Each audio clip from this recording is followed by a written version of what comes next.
It's a whole new world we live in, except not really. It's a whole new way to see. It just looks pretty. It's a whole new place, wrong with a brand new attitude. Nope, but you still gotta catch 'em all, 'cause we've run out of ideas. Let's go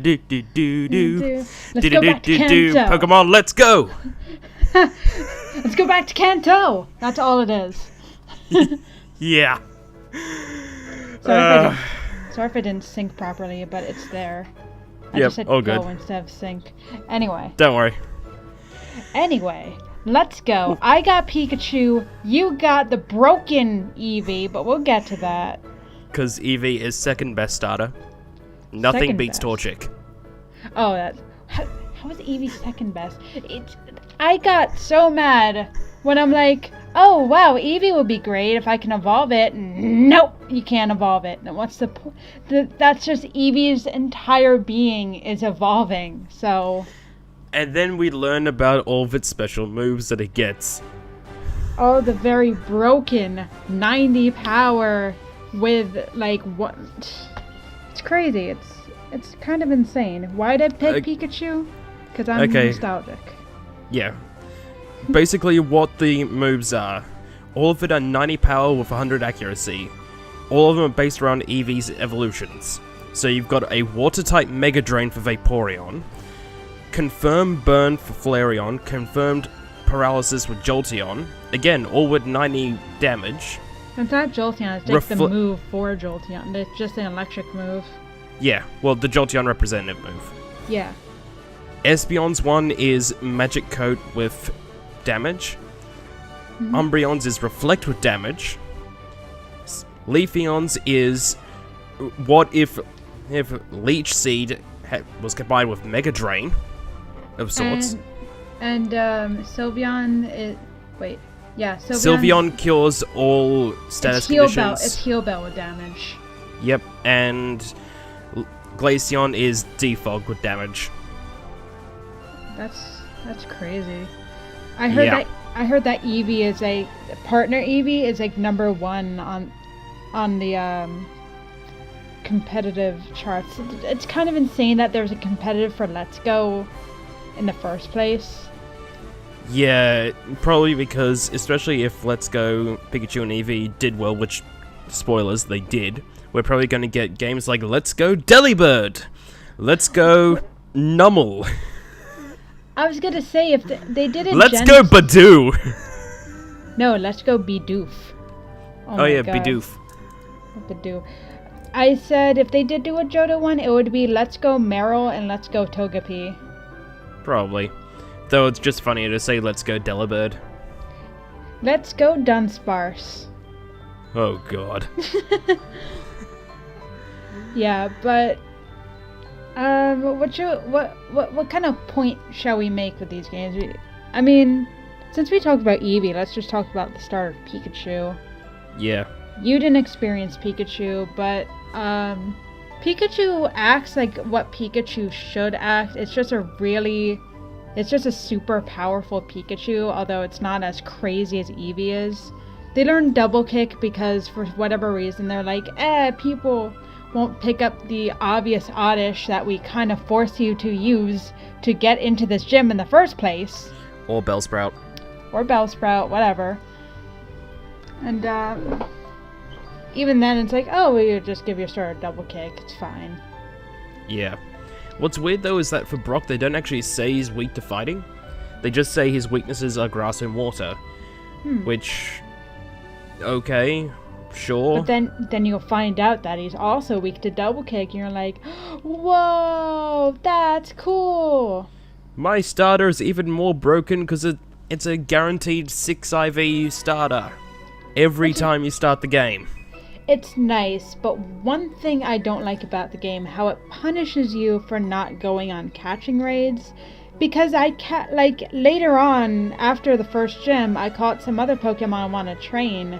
But you don't get as near enough XP from just trainer battles alone, and there's not really much way you can grind outside of catching Pokemon.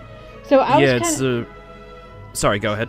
It's okay. So I was kind of annoyingly stuck relying on my Pikachu the entire time when I just want to use different mons. Yeah. It's the reason why I went into it trying to get a living dex, making sure I caught at least one of every species or what I need to evolve into a specific species. Right. So while you were somewhat underpowered most of the game, I was overpowered. When I was taking on Blue's Executor in Silphco, he had a level 38 Executor. Because I kind of sequence broke a little bit, I went up against it with a level 52 Rhydon. Oh, fun. I had a Venomoth on my team, and can I just say how much Venomoth kind of broke the game, especially Koga? My Raichu swept all but 3 Pokemon of the Elite Four. Oh my god. Lorelei's Jinx, Bruno's Onix, and Lance's Dragonite, which was the only Pokemon to actually kill Raichu. It one-shot everything else. By the way, Lance, nice dragon, singular dragon type you have there. Yeah. Not to mention, how many ghosts does Agatha have? No, Agatha lies. She's a poison type trainer. Yeah, Agatha's poison, Lance is flying. Yeah, pretty much. I don't know why they have to lie to themselves. They're overcompensating for something. Bruno, his team is not entirely fighting. I just call it the ground TCG energy. No, there was a lot trainer. of fighting types in it. Like, you had Hitmonlee, Hitmonchan, Machamp. But then it was at least Onix. heavily leaning towards fighting, so... Yeah. And it's not like Lance and Agatha, which only have one ghost or one dragon. By the way, Gengar really got gypped this whole thing, because for whatever reason, I don't understand. They leave Ivies and Natures in, but they left abilities out. I don't really understand that change. Well, I can go back to the older games and play through them without feeling any different about the missing mechanics. It feels weird going into this game after starting in Emerald. So it's like, oh, I'm going up against Gengar. I can't use it. Oh, wait, Levitate's not here. I can use Ground on Gengar, Magnemite, and it just feels wrong. It does. I don't know How can I use Earthquake on you, Magnemite? You are floating in the air. I see you. He's floating enough to the ground so he gets hit by it. He's floating like a meter in the air. A meter too low. A meter too low. Was there any... Yeah, Sorry. it's just... I don't get why they left in the Natures and the Ivies, but they took out abilities, because the abilities added a lot of variety into the combats that while it was still simple enough to understand through, I understood it when I was playing Emerald back in 2005, it still meant that it still made sure that you had to try lots of different strategies. If I were anybody, I would sacrifice Natures to have abilities. Yeah, especially because there's really no point in IV or Eevee training in this game. Yeah. At all, unless you're trying to get into the competitive scene, which I'm surprised that still exists as well for Let's Go, but you do not need to worry about fighting specific Pokemon for EVs. You don't need to try very hard to get high or max IV Pokemon. There's just no point. Competitive Let's Go is like comparing competitive Let's Go to core game, it's like comparing competitive Smash to Shrek's Super Slam. It just doesn't make any sense to me. Yeah. Well, we should probably say for this, because we are going to be getting into spoilers, of course. Have you played Pokemon Yellow? Then you know exactly what's happening here. Yeah. It is almost beat for beat Pokemon Yellow. Or Pokemon Brown if you're playing Eevee. Gross. Yeah, but Brown didn't exist, so it's Yellow. Well, it's Pokemon Brown now. Yeah, true. I don't know. Pokemon Bronze. What's a nice title for Eevee? There's none. Copper. Copper. Okay, that works. Pokemon Copper. What else? It looks nice though. What? It does and it doesn't. How's If you're just looking at it from a broad spectrum, it looks great. It looks beautiful, and a lot of the animations are really well done, even if they are repetitive. The cutscenes look really good, things like that. However, there are little things that are pretty easy to notice if you're looking for them. Things like some of the image compression for poses and that look really bad. The shadows are still heavily pixelated, giving it the feel that it's just the 3DS emulator upscaled HD. It does seem like that too. While it looks nice on the surface, it's very easy to find cracks in it. Yeah. Although it's not like I was kind of thinking, since this is one of the reasons I'm really happy that it exists, it's the first game on the Switch that isn't core, so the developers will know what to look for in terms of like things when they do move on to core. Yeah, but while this is technically a spin-off, this plays like a core, so we may as well look at it as a core. Because this isn't something like Mystery Dungeon where there is no point in comparing it to the core games. It is so drastically different. The battle mechanics are the game. Yeah. It's like a light. The battle mechanics. Sorry, continue. The battle mechanics are the exact same. Kanto itself is pretty much exactly the same, except for a few new trainers here and there. And the catching mechanics. The catching mechanics, that's the big difference. But for the most part, this is a core game. Yeah. Well, is it core like how Colosseum was a spin-off, but it kind of acted like a core game. Yeah, this one's closer to core than Colosseum was. Yeah. Because at least with Colosseum, there were some drastic differences that helped distinguish the fact that this is a spin-off game. Things like the Shadow Pokemon and the catching mechanics being stealing other people's Pokemon. Here, though, the only difference is that it's the Go mechanics. How did you find the Go mechanics in this game? I never play on TV. I always play handheld. It's alright because I have a trick for handheld where I'm like, okay, I catch a Pokemon with forced motion controls. Cool, let me just put it down on a desk. Yeah.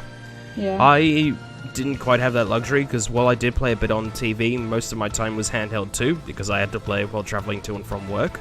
Yeah. Which meant that every now and then the train jostled a bit, which threw off my catch, which was annoying, but that's not the game's fault. That's more I'm trying to play this on a train. Yeah. I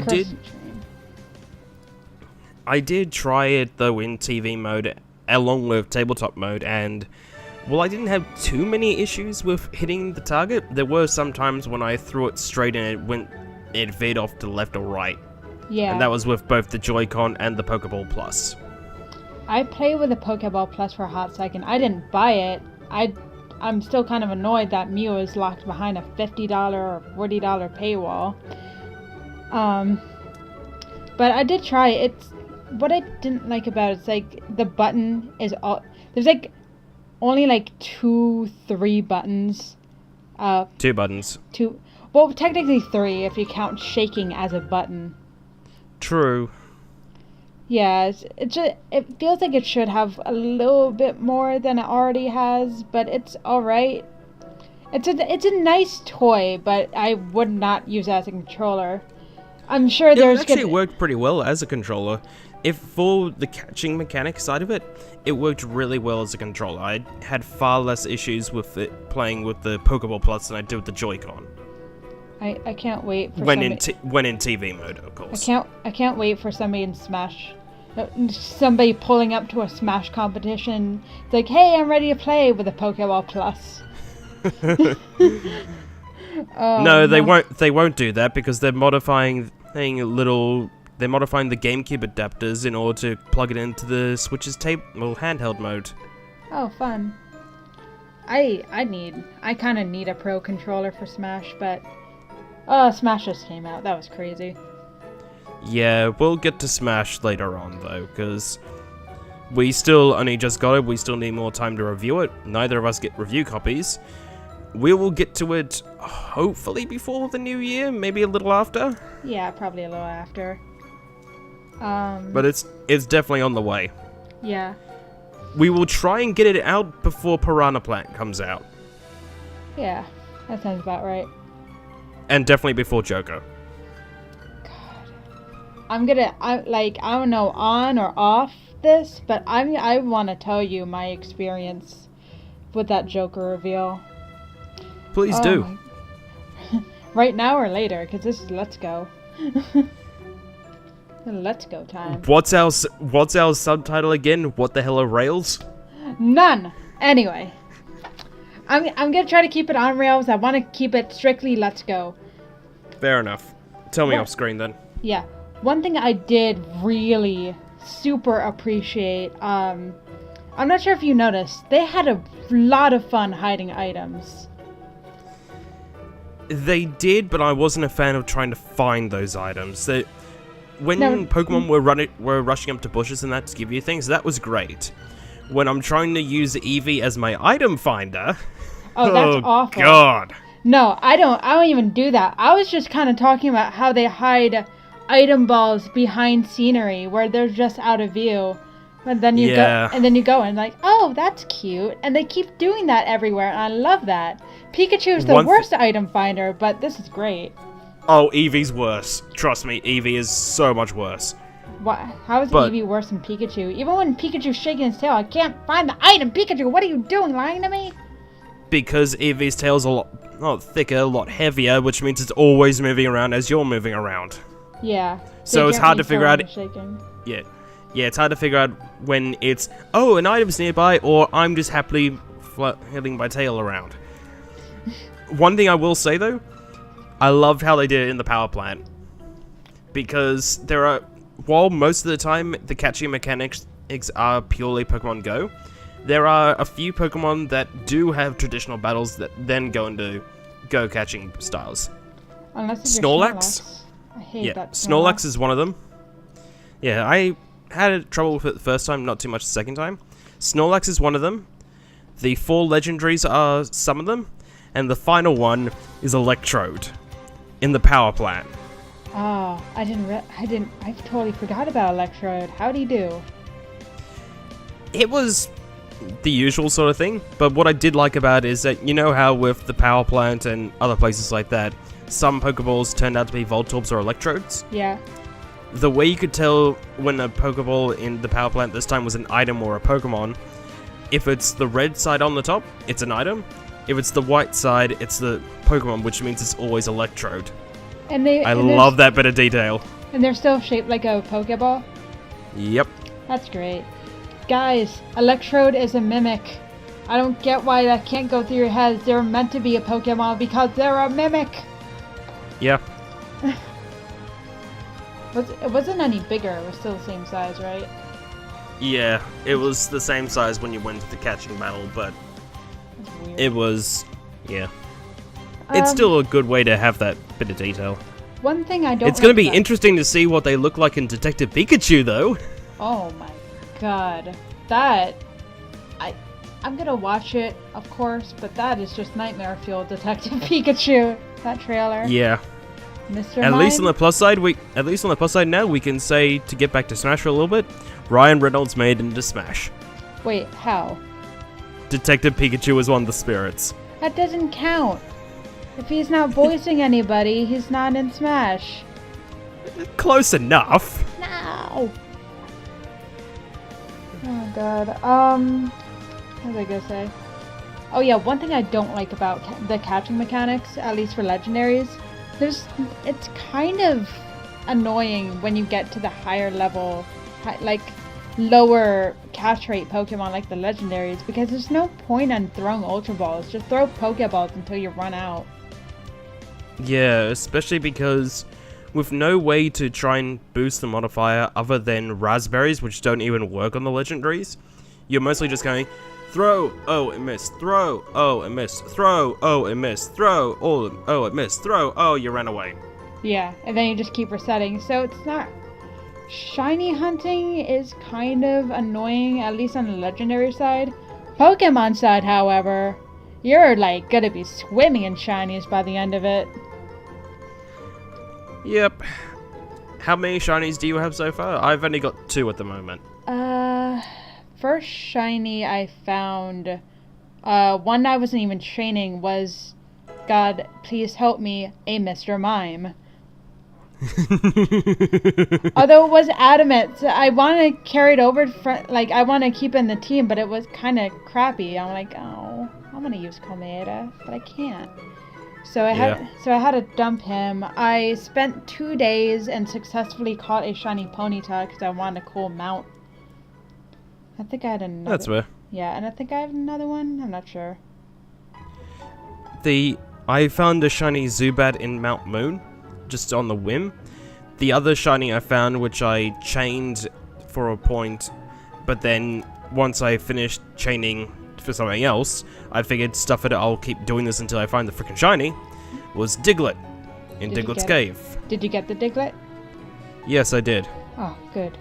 Barely, because Diglett's shiny is just the same Diglett with a blue nose, which is really hard to tell when the models are scaled accordingly. Yep. Oh yeah, I just remember my third shiny. It was Trash Rat, the Raticate, that I did keep for my team. Yeah, once I get Ditto and Growlithe, the last 2 Pokemon I need for my living decks, I'll get the shiny charm and do proper shiny hunting. But,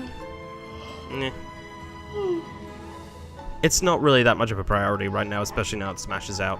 So it's Smash time, no longer Let's Go time. This is not relevant. Yep. Still happy that it exists. What I do like about Let's Go is that Pokemon, for what it is, has become a very complicated game for newcomers. So this game is created to be a bridge between newcomers, or basically the casual market, versus the It has and it hasn't. Yeah. I will agree to you with you that it has become complicated. However, there's an actual difficulty and a perceived difficulty. Yeah. The actual difficulty of the Pokemon games has been getting easier.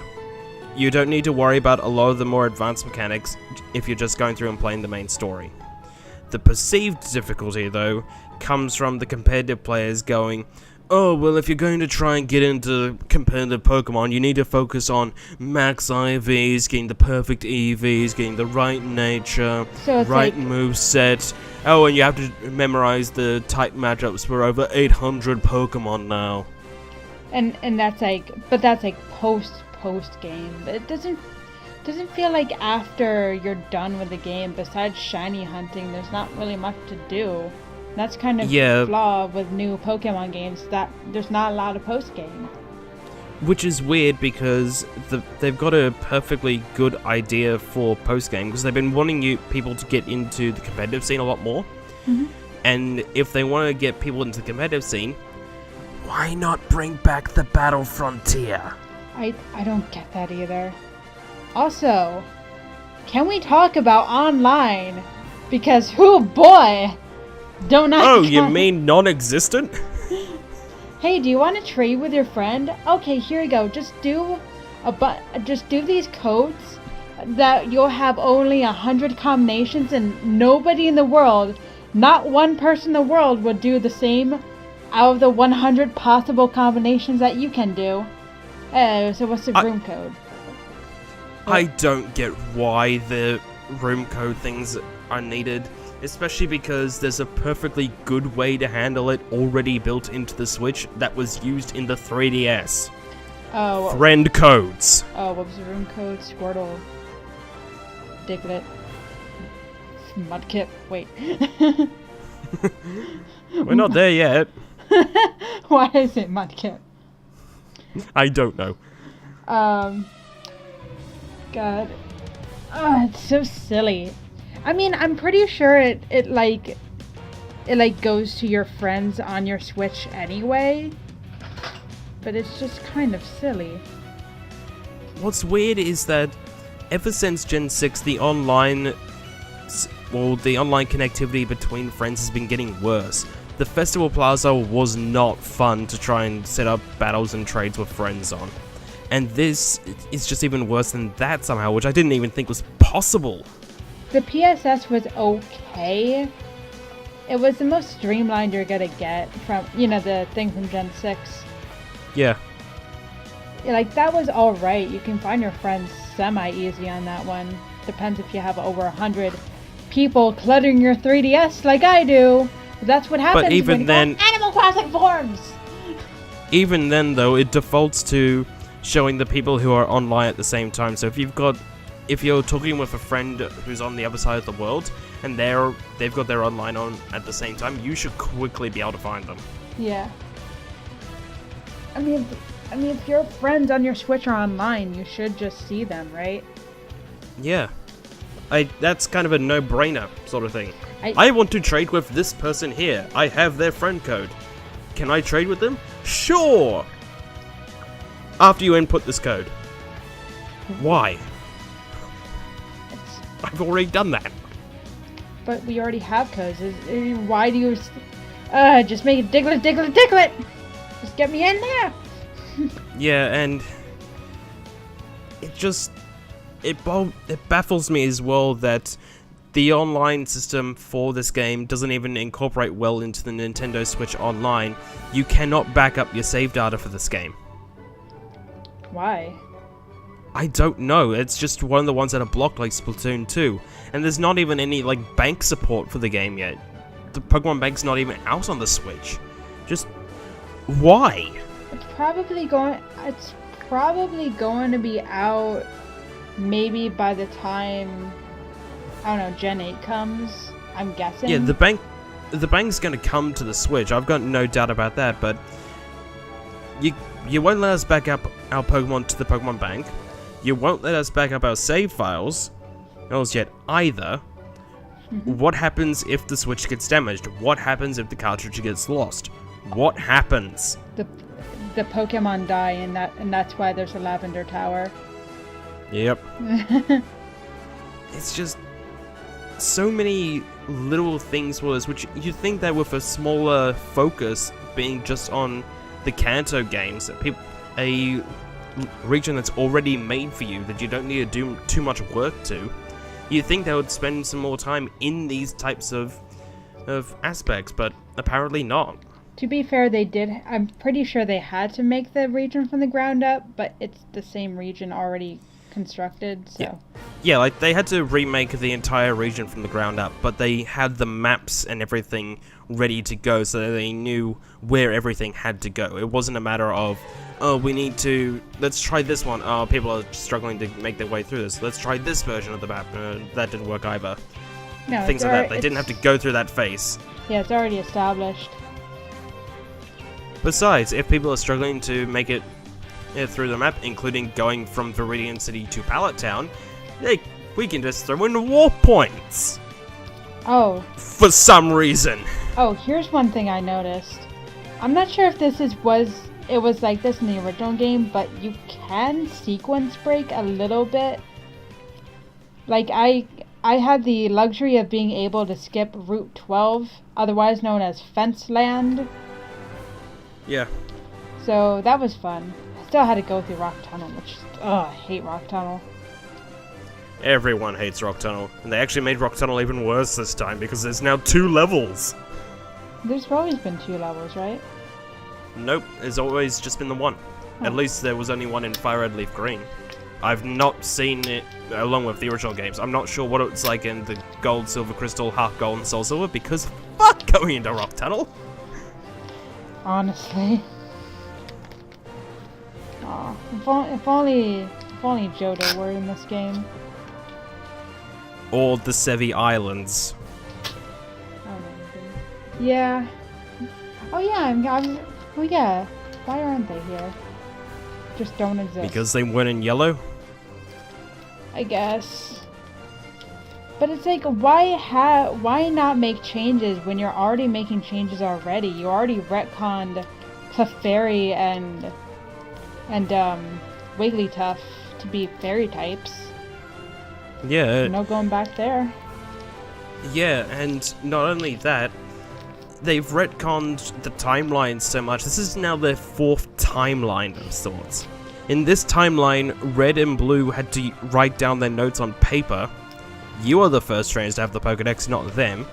Green now exists, which I'm glad she does finally, but it would have been nice for her to be more consistent in appearance.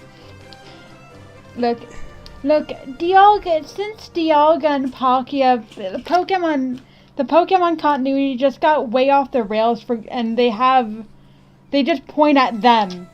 Ultra wormholes. Yeah, and Ultra That's how they handle it. They make all this space junk just to say we can do whatever we want with this series.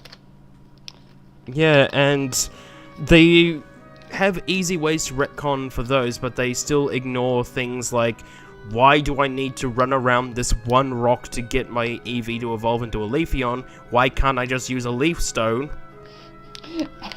You go up to Mewtwo. Mewtwo, please explain to me why nothing makes any sense.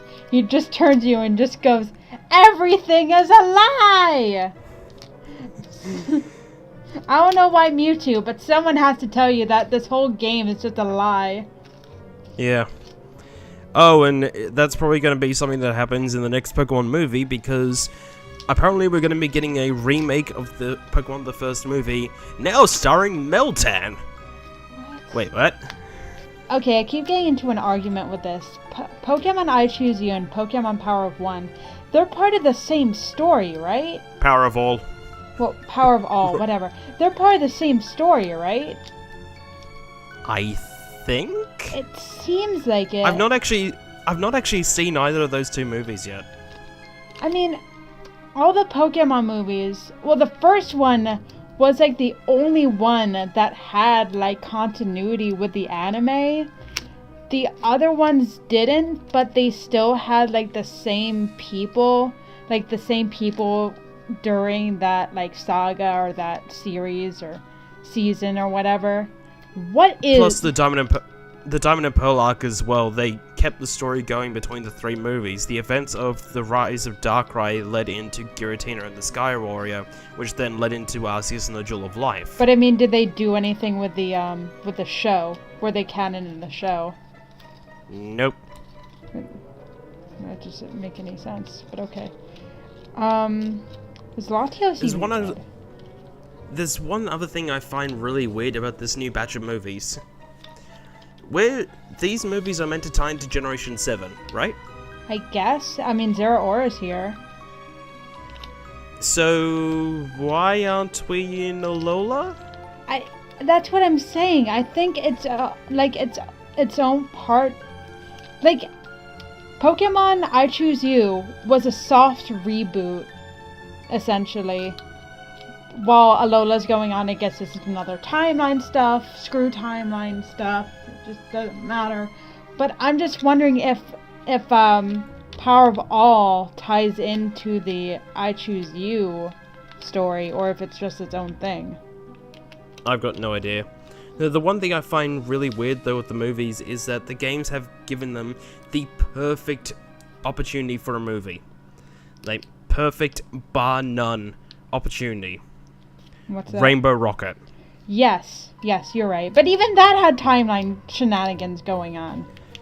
Yes, but at the same time, a lot of people could at least live with it if they tied it into the anime where the Ultra Wormholes go through space and time. Mm-hmm. And basically bring back all these villains that Ash could remember in some form, taking over the world now that they've united, which means that in order to counter that, he's got to go back and get all of his old friends. That would be great. Congratulations, perfect 20th anniversary movie then and there for you. Here it is on a silver plate. And yet nothing. Nope. I mean, maybe if Power of All and I Choose You is connected, maybe they'll do that for that. I don't know. Pokemon's freaking weird. Yep. If they're sick and tired of having Ash or whatever, they could just make a new series like Chronicles. Yeah. Hell, a lot of people enjoy Serena. Why not have her be the star? Or honestly, I would love to see like a thing with the previous champion, you know, Alain and Marin. They were adorable together. I love them. I've not got anything to say about them. Again, I haven't seen I Choose You, so. It's not I Choose You. This is from 6th Gen. Oh. You know the guy that beat up Ash's Greninja with a Mega Charizard, was it? Yes, now I know. It's just that I know him from a different names. I know like Alan and that. Oh, Alan. Oh no, I was going Japanese names. I'm sorry. Yeah, that's why I was like, wait, what? What was the girl's name in English? The girl with the chest band. I forget. It's been a while since I've seen the Gen 6 anime. Yeah, I know her as Marin because I watched it subbed. It's time to Google. I think it might be Marin. I'm gonna look it up. Marin. No, Maroon 5.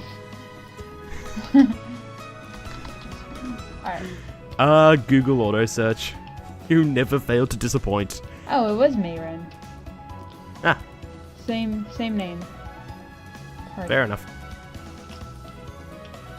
Okay. When I click with Marin, it just led me to Party. Weird. There it is.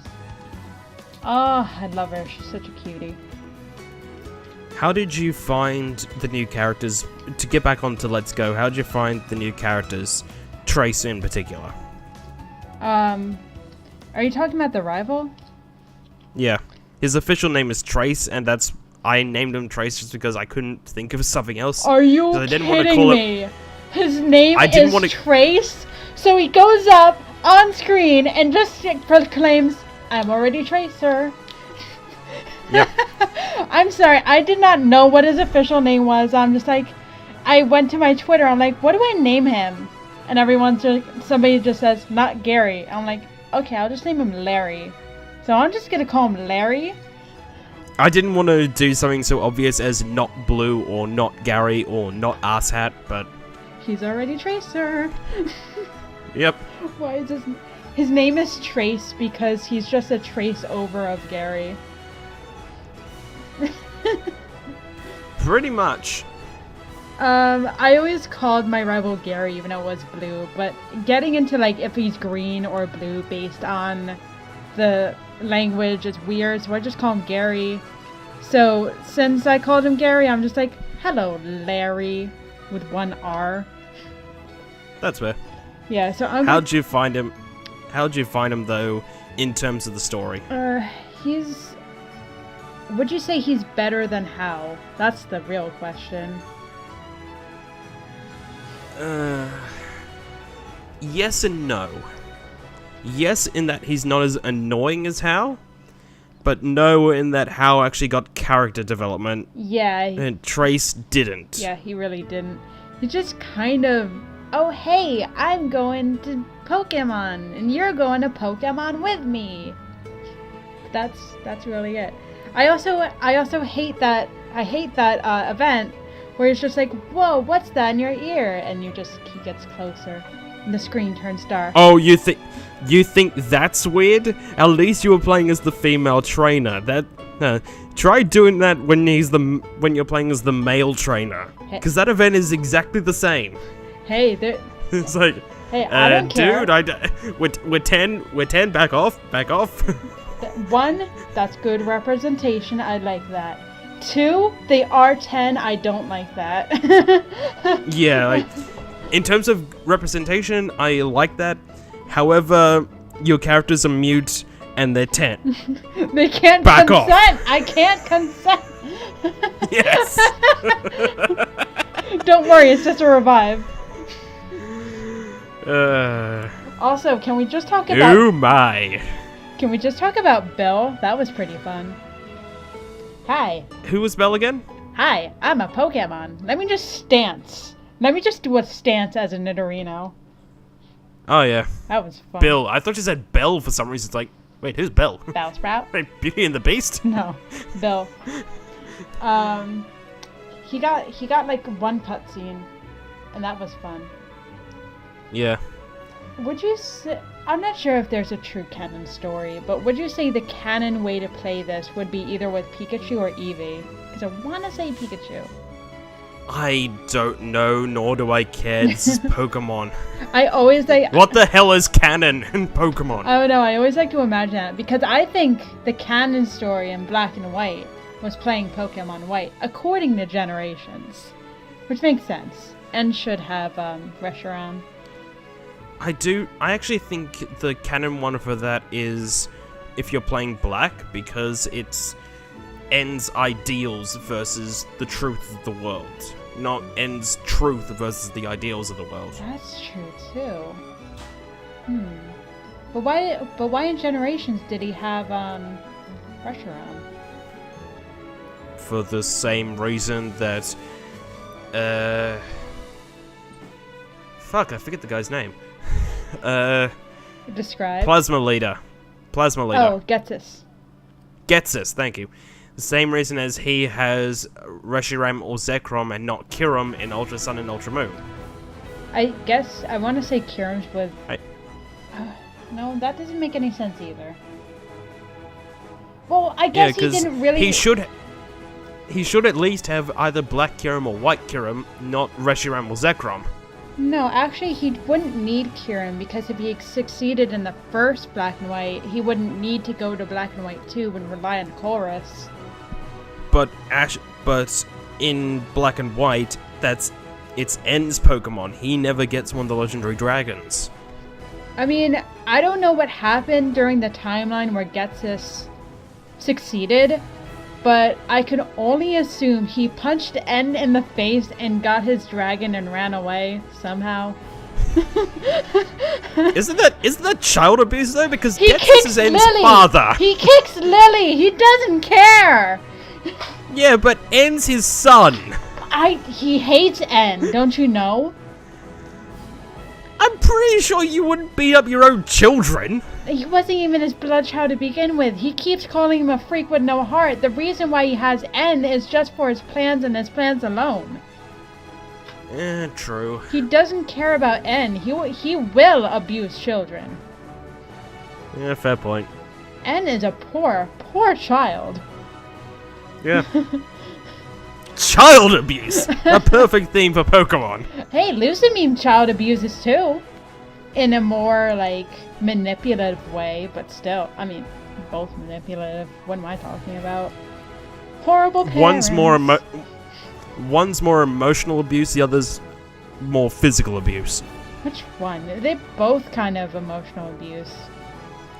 I don't think Lucamine actually hits Lily. No, she does. I mean, that's more emotional. No, that's emotional abuse, but Getsus was really manipulative as well. That's true. Yeah. Welcome to Pokemon, where child abuse is, in fact, canon. Oh, to be fair, it always has been. Oh, yeah! Like, your mother throws you out of the house when you're 10! No, wait! No, we had Silver! Yeah, that too! Silver was a very poor child. What's with all these very sad children? I don't know. But, like, the other thing to it as well is like, oh, happy birthday, hey, son or daughter. You finally turned 10. Now get out and never come back. Poke it.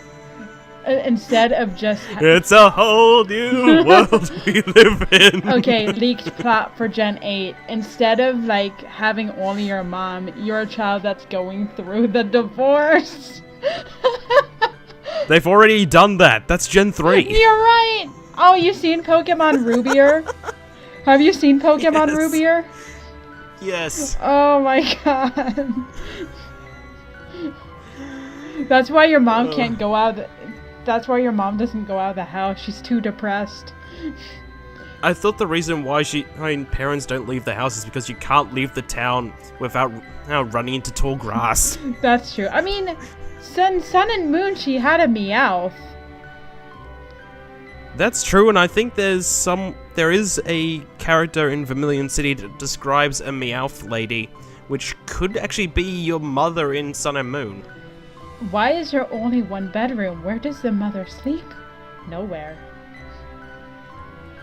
At least the mother, Grace I think her name was, the mother in Gen 6, she at least has her own bedroom. And No other parent ever has had their own bedroom. I mean, to be fair, the child's gonna be out training and shiny hunting and sleeping in Pokemon Center, so she got that room all to herself. Yeah, but who sleeps in their children's bedroom? Especially when it's full of toys and all that.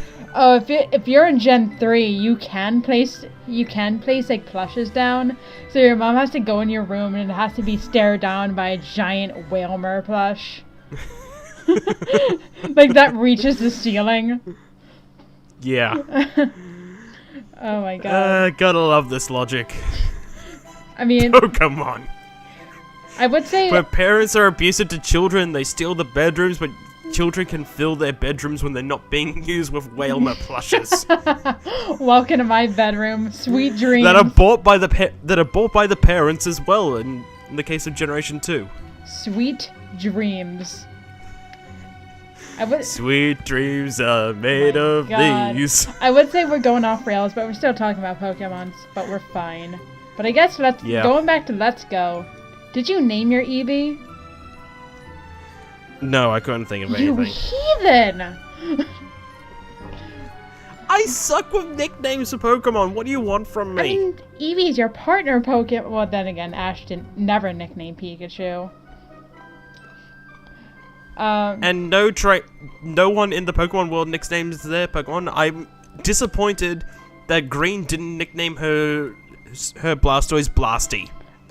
True. She has Blastoise in the Pokemon manga. It is known as Blasty. I am disappointed that it is not known as Blasty there. What? The same as how I'm disappointed that the team is not actually the same team as what was used in the manga. What was Green's team in Let's Go anyway? I know she had a Hypno. I will look up her team. Now it's been a while since I've fought it. That's scary. She basically had a team designed to fight Mewtwo, basically. Oh, that makes sense. Except for a Vileplume for some reason. But Vileplume would be dead. Yeah, that was a weird choice. Oh. Well, I guess it kind of makes sense for Green to have a Vileplume, considering Green. Yeah. Let's see. As you're doing that, I want to talk about my Pikachu. His name is Static, and he's a little punk rocker, and I will share his pictures. Editing. Please do. Editing rooms. Look at my baby, Static. He's such a baby. I posted pictures of him already on my Twitter, so you could get him all from there.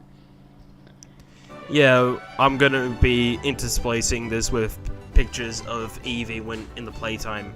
As well, because some of the animations for Eevee, when you go to play with it, is freaking adorable. Was your Eevee a boy or a girl? It was a boy. I didn't get the girl. I didn't get a girl Pikachu, but I didn't care. It feels like the hairstyles and the stuff you get is more masculine anyway. But I found it I still have no idea how you're supposed to change the hairstyles. Oh, okay. You have to go in handheld mode and rub your fingers in a certain... Like, if you rub 2 fingers, you have access to 3 different hairstyles. Rub it with 3 or 4 fingers, you have access to 2 additional hairstyles. Rub it with 10 fingers, I have no idea how you get this. Rub it with 10 fingers, then you get an afro. Fair enough. I guess that's why I never figured it out, because every time I went into handheld to play with it, I just used 1 finger. Yeah, it's 2 fingers. 2 or more. Okay, so Green's Pokemon in Let's Go Pikachu and Eevee. She has a Clefable, a Kangaskhan, a Gengar, a Ninetales, a Victreebel, a Blastoise, which evolves into Mega Blastoise. I was wrong about the Hypno. In the manga, she has a Wigglytuff known as Jiggy, a Snubble, which evolved into a Gramble, Blasty. Yeah. She had a Ditto. She has a Ditto. No, she has the Clefairy, which evolved into Clefable. Mm-hmm. Oh, so that's at least correct. Nidoqueen, which is another one, apparently, that I forgot about. Mm-hmm. So she did have the Nidoqueen, but that's Kangaskhan in here, so... One thing I really love this game, I love Pikachu's voice. Such a cutie. I love it when he does that high-pitched cha. I love it. It melts my heart. Oh, you should hear Eevee's one at times. It's adorable. Eevee just goes... Not always. Yeah, but I found that sound effect really funny. I don't know why. Yeah. I loved playing high five with my Eevee when it was holding up on my shoulder. How do you That was adorable. How do you get them to do that? There are times when I haven't figured out how to do it consistently, but there are times when Eevee will just be resting on the shoulder, and then if you play with it enough, sometimes it'll do the play high five with me. Whenever they're resting on the shoulder and nowhere else, you tickle their little mouths or nose, and then they just sneeze. Oh, Yep. They just sneeze.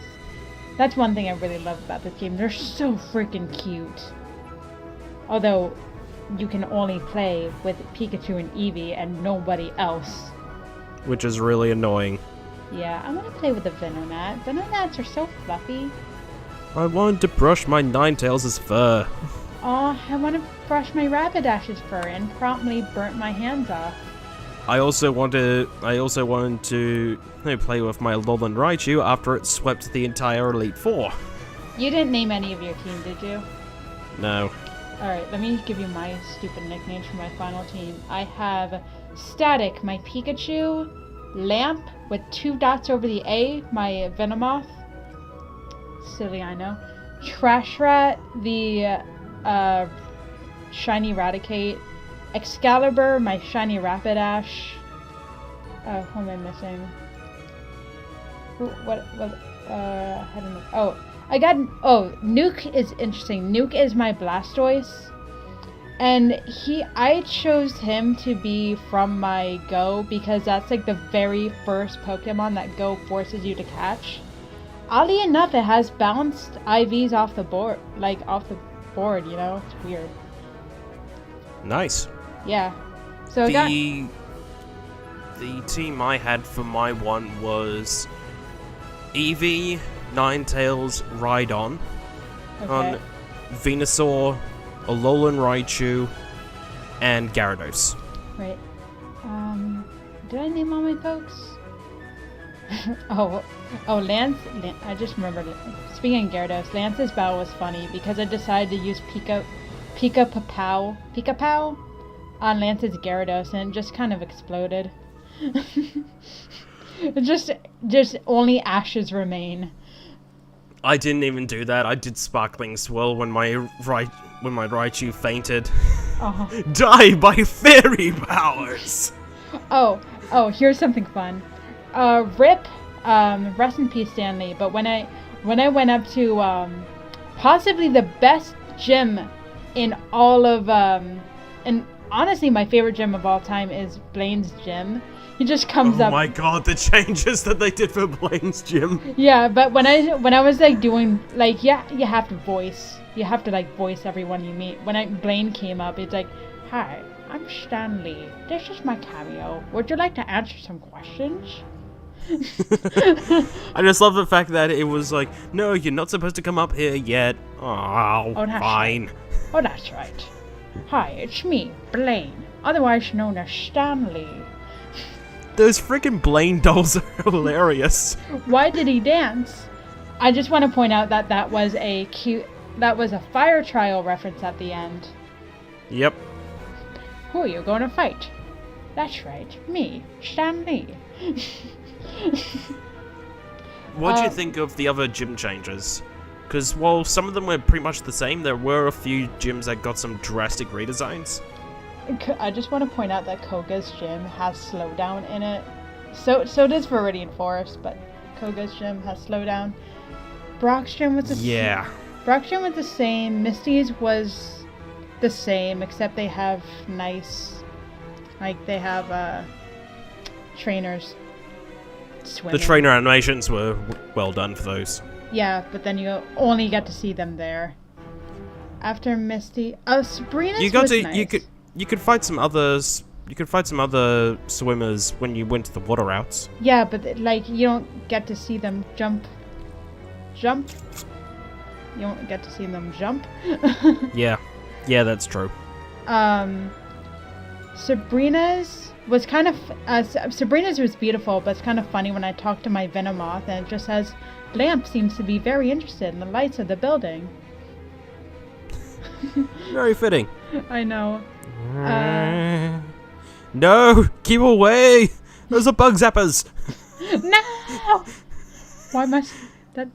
That's horrible. My name is Keybug. How horrible. Why must everything I love leave me?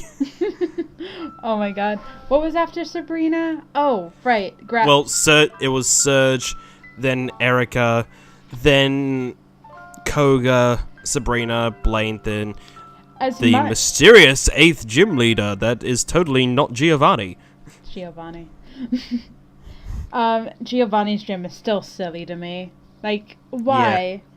But, like, it's not even the surprise anymore. It's like, of course you're a Rocket member. That's why you design your gym to be all topsy-turvy with all these spin things. They're annoying.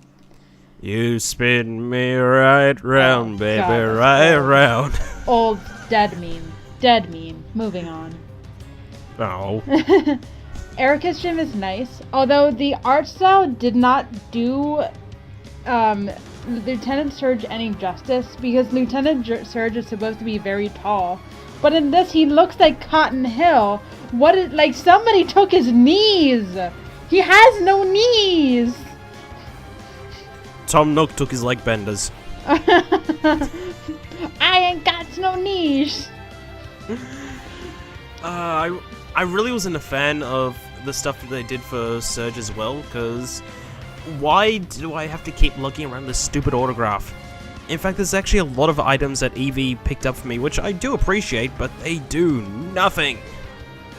What am I supposed to do with this gold leaf? What am I supposed to be doing with this lone earring? What am I supposed to be doing with this freaking autograph of Surge? I think you're supposed to...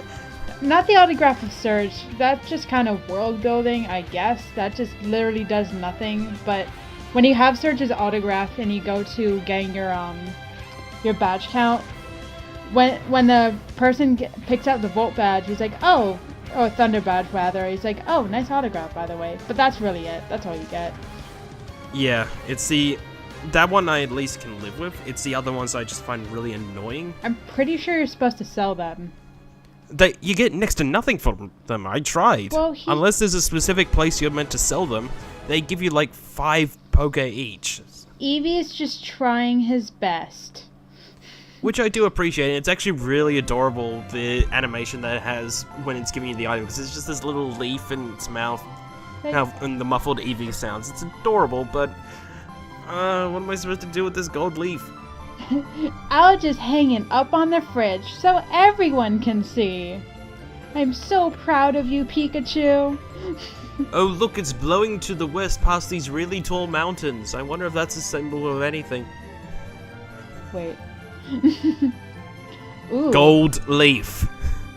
Well, I mean, you get gold.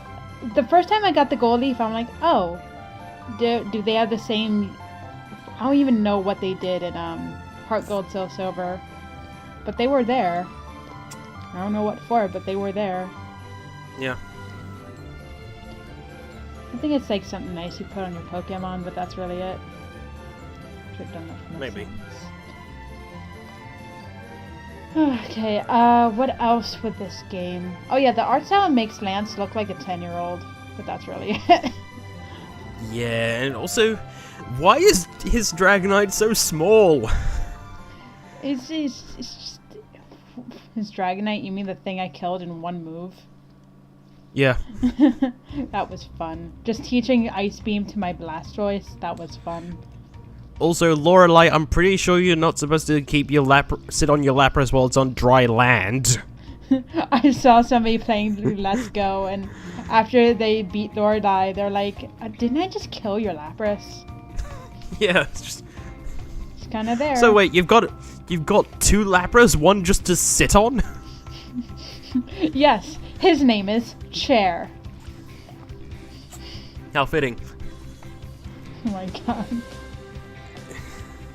I do like the fact that you can ride Pokemon, but here's what I get so angry about. Rapidash, fast mount. Tauros, fast mount. Rhydon, fast mount. Dodrio. Well, somewhat slow mount, because I've ridden on my Rhydon. It's Wait, not Rhydon. faster, but it's not fast. I'm sorry, no. Rhyhorn, fast mount. Rhydon's just a normal mount, but that's because he has 2 legs instead of 4. Yeah. Dodrio, slow mount. Not slow mount, but just mount. What? Who did this? Who did this to... Pokemon logic doesn't make much sense, especially because Dodrio is supposed to know fly. It's not even that. That's Dodrio's whole thing, is to be fast. Yeah. I will admit though, I do like the Snorlax mount. You're just hugging on Snorlax and as it's running around. It's hilarious. It's a Totoro reference.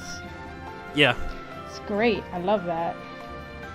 I just want to point out that I just remembered I did find another shiny on that route with Dodrio, because I got a Doduo mount. I named her Tri-Kiwi despite me not evolving her. It's great. Fair enough. What else? Is there any, battles that you felt are kind of broken? Because I do want to describe my Koga experience. Broken against me or broken for me? For you. Well, you can say against. Because against, there was only one time when I had any trouble with a battle, and that was because I was grinding some Pokemon to get the Pokedex entries, and it was my Alolan Raichu versus an Onix. Well, it was one of the few times I had to quickly swap into 2-player. Oh, I never did that.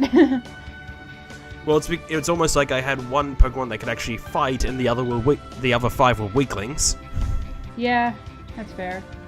How many Pokemon did you have in your, the Pokemon you wanted to use, I should say? Because you had Eevee and Raichu, but who else at that time? When I was fighting the Onix, I only had the Raichu on me, because all the others were over-leveled, and I needed to grind up Pokemon like my Urbanite into Ulmastar. Oh, you were and trying a few to others that just need to level up. I see. Yeah. Okay, that's fair. Yeah, that's what I didn't do. I just kind of had my Pikachu in my party the whole time. That's why he got so... I just had to rely on static all the time. It was really annoying in early game. Yeah, that's fair enough. I didn't really need to rely on Eevee too much early game, but that's because I knew what trainers I was going to be fighting later on, so I knew to try and pick Pokemon that would be good against those later teams. Like, I found a Bulbasaur in Viridian Forest and used that for Brock and Misty. Before I went to take on Surge, I went to Diglett's Cave to spend some grinding there, which was kind of annoying when after I beat the gym, Misty was like, "Hey, you want to go to Diglett's Cave?" I was just there! Oh, I hate that forced moment. Teleporting back with Oak's parcel, okay, fine. Teleporting back. No, I found that even more insulting than the Diglett's Cave one. Really? Yeah, it's almost like, oh, you need to go back to Pallet Town. You mean the way you just came? Okay. It's just going down. All right, do you want to walk? You were just there. Do you want to walk 10 feet to the right with me? Sure, why not? Yeah. And she guilt trips you if you say no. I know, that's what I hate about it. Same here. Trace also guilt trips you when you finish learning Flash, but I didn't care if he guilt tripped me. It's like, I do not need your help getting to Rock Tunnel. Back off. Hey friend, do you want some help, friend, buddy old chum, buddy old pal? No! Go away! Sit in the corner with Hal. By the way, I'm not sure, but is there an official name for the pro tags? No, I don't think there is. I think one of them was Eileen. Let me see. Pokemon Pro tags. Because I really like, not so much the male trainer, but the female trainer has a really good design. I love her design so much. I do too, and I would have gone on the female one this time too. It's just that I've been playing the female one for Sun and Moon and then Ultra Sun and Moon. I figured probably a good idea to try the male one again. Yeah, they do have canon names. Sorry, Pikachu, Eevee. The boy's name is Chase, and the girl's name is Elaine. That's good. Though I can almost guarantee you what the names are going to be in the Pokemon Adventures manga. Oh, wait, no, I don't. What would their names be? Pikachu and Eevee. God, no, I don't like that. No. They keep naming the protagonists based on the names of the game, so you get really awkward ones like the male trainer in X and Y just being called X. No, not even. Black and White, the male trainer. He's just like, "Hi, I'm Black." No. Oh, it gets even worse. The Black and White ones were stupid, but they were funny stupid. The Black and White 2 ones are even more annoying. While the male one's alright because it's Blake, which, okay, that works. That's an actual name. Yes.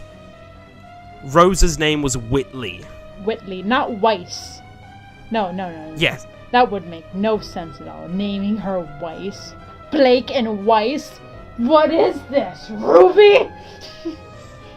Yes. It's just, why Whitley? And what makes it worse is that Rosa in the Adventures manga is actually really bad of a character. Really? And considering as all the female protagonists up until Black and White 2 and even after that with X, Y, Sun and Moon, they're all really strong characters. I freaking loathe Whitley. My god, what'd she do to you? Basically, allow me to set the stage.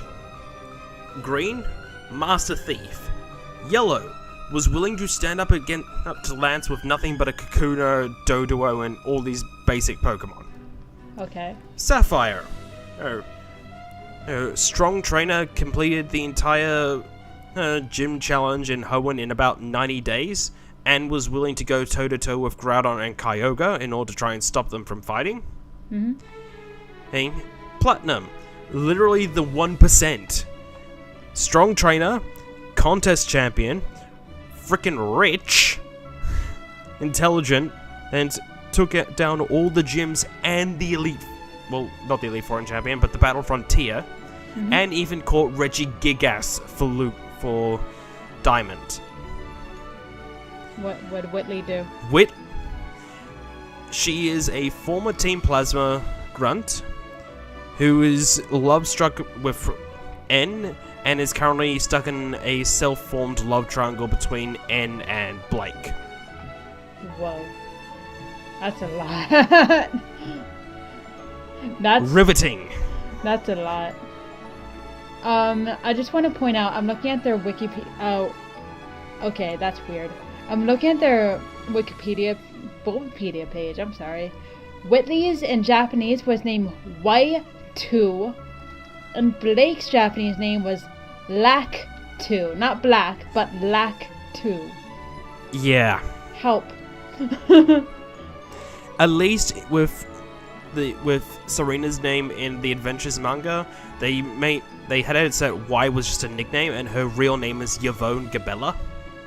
That makes sense. So, I'm surprised they didn't have some sort of caveat with that as well, and have X's real name be Xavier. Xavier. Oh, okay. And just have X as a nickname. Which, if it was a nickname, then okay, that makes sense.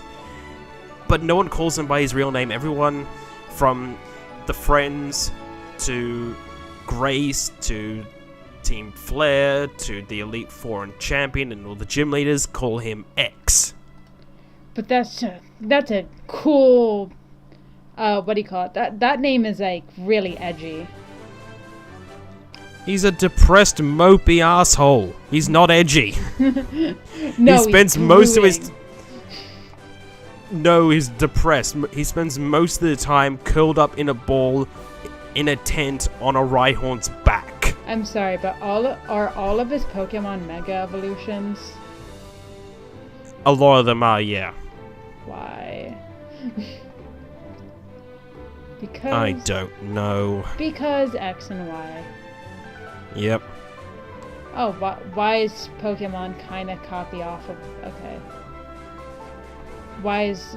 Oh, she gets hairstyles. Cute. It's X and Y, everybody. The most shallowest generation. Give it a hand. Though at least the Adventures manga for that one started off with a bang. Vanderville town gets blown up. Oh. And all the people get kidnapped by Team Flare. Oh, hell yeah! That's fun. Well, that's a way to start a story. Just have the two legendaries go to war in Vanderville town. Oh, that's great. Oh, I went on to Gen 6 and Gen 7, I'm reading Moon, and apparently she really likes poison types. Yep. That's so cute. And she's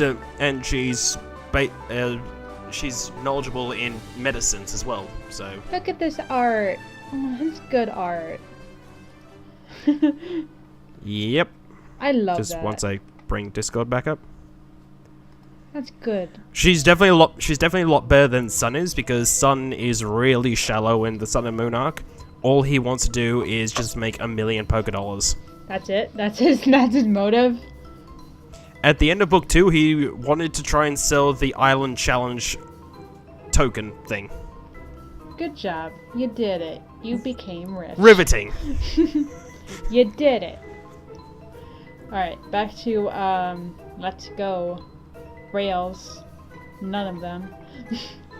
It's almost like we're struggling to think of things other than, if you want to play a Kanto game, play Fire Red, Leaf Green. I mean, I wouldn't say these are bad Kanto games, because they were fun.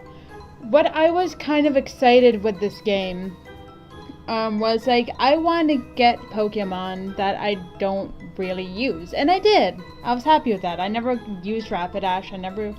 I want to use, Venomoth. Oh yeah, my Koga experience. I want to tell you my Koga experience, because that was stupid. All Venomoth users usually go with Psychic, right? Yep. So I go up to Koga. He can't toxic my Venomoth, so he had to, like, protect. So it just kind of swept through him without Koga ever even touching me. Gotta love that Pokemon AI in motion. This is why ATV is a legend. You know, Yep. I mean, at least these games aren't as broken as the first gen. Yeah, that... Oh god, some of those glitches. Yeah, at least there's no game-breaking glitches in Sun and Moon. The only game-breaking glitch you'll ever find is losing your cartridge or breaking your Switch, but that's literally breaking the game. Yeah. Like, but nothing hard. At the same time, there was some things I did wish that they would do for the Let's Go games in particular. Like, even having some sort of passing mention to Missing No, because that is the most infamous glitch of all time. Yeah. Although everyone knows a Missing No. Just having some sort of passing mention of some kid on Cinnabar Island going, I could have sworn I saw this weird monster by the beach. Although one thing I was kind of floored by was the additional world building with Mewtwo in the mansion. Because when you go downstairs, it's actually really creepy. You see a bunch of these containers, which kind of confirm the theory that, not even confirm, but like go on the theory that Ditto is failed Mew clones. And then when you go up, you see this big glass container, and it says, it looks like something was punching from the inside. Yeah, which I do appreciate that little bit of world building. And there are a lot of small bits of world building that they add to this, which do add a lot to the experience. It's just... it's hard to recommend this on a pure gameplay level unless you're just looking for that Pokemon itch to scratch. Yeah. Which this game does do, I will not deny that for a moment. I had fun with this. I'm not... Is it something I'll go back to after this review? Probably not. I mean, there's not much... I mean, people make, like, challenge runs, but there's not much of a challenge run you can do with it. I mean, if you don't want to... You can't even do things like Nuzlockes because all the Pokemon are in the overworld, so you can just run around avoiding Pokemon until you find the Pokemon you want to get. This Pokemon kind of railroads you in kind of a bad way. It punishes you for not going on catching sprees. It punishes you for not having that grass type in your party, but then again, you could always swap it out. It's a very railroading game. And a lot of the gyms do require you to have specific things in your party before you can fight them, but some of them are really unnecessary of sorts. I mean, like the best one I could think of in that example is the one for Erica, which the trainer comes up to you and goes, "Do you have a cute Pokemon in your party?" You will always have... Oh, you mean like this Pikachu? You mean like this Eevee on my head? Yeah. I find it funny that Eevee is on your head, because not only does that look hella uncomfortable, I could imagine every time that the Eevee Pro Tag tries to walk into a door frame, the Eevee just falls off. Beep, beep, beep, beep. Eevee, you could just climb on my shoulder. Poor Eevee. Yeah. I just want to point out that Pikachu and Eevee are both broken in their own ways, which makes me think of this one. Remember Pokemon, what was it? The first movie where the Mr. Fuji, who's totally not Mr. Fuji, looks at Mewtwo and just goes, "We dreamed of creating the world's strongest Pokemon, and we succeeded." Cue Eevee doing all of its moves. Yeah. It's just Eevee. It also reminds me, we finally found moves that Mew can't learn. Like what? All the special moves that Pikachu and Eevee learn can only be learned by your starter Pikachu or your starter Eevee. I mean, Mew can't learn them. I mean, to be fair, Mew can only learn all TM moves, but that's it. Also, do you want a complete list of Pikachu and Eevee hairstyles? I think Eevee has better hairstyles, so rip me. Especially... Yeah, you really got the short end of the straw this game. Yeah, I really... Oh, they're so cute. What's that one hairstyle I really like? Is it...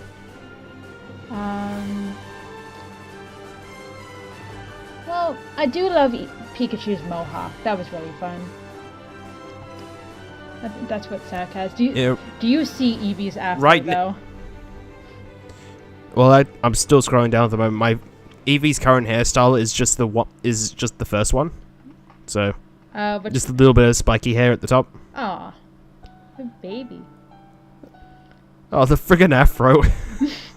I love that. It's so hard to do. I've yet to figure it out. Eevee, how do you move your ears in that thing? That Eevee uses... Eevee? That particular Eevee with the afro uses her tail as a paintbrush. That's cute. Get it? Because of the afro? Yeah. Bob Ross Eevee. First Splatoon, now Pokemon. Where will Bob Ross strike next? Oh, Bob Ross is such a legend. I saw a Bob Ross Chia pet. That was appropriate. Oh dear God. It actually reminds me, apparently we're getting Eevee Tamagotchis. Oh yeah, and only Eevees. For whatever reason. It's almost like there's multiple evolutions. I need to get an image, because... Where is it?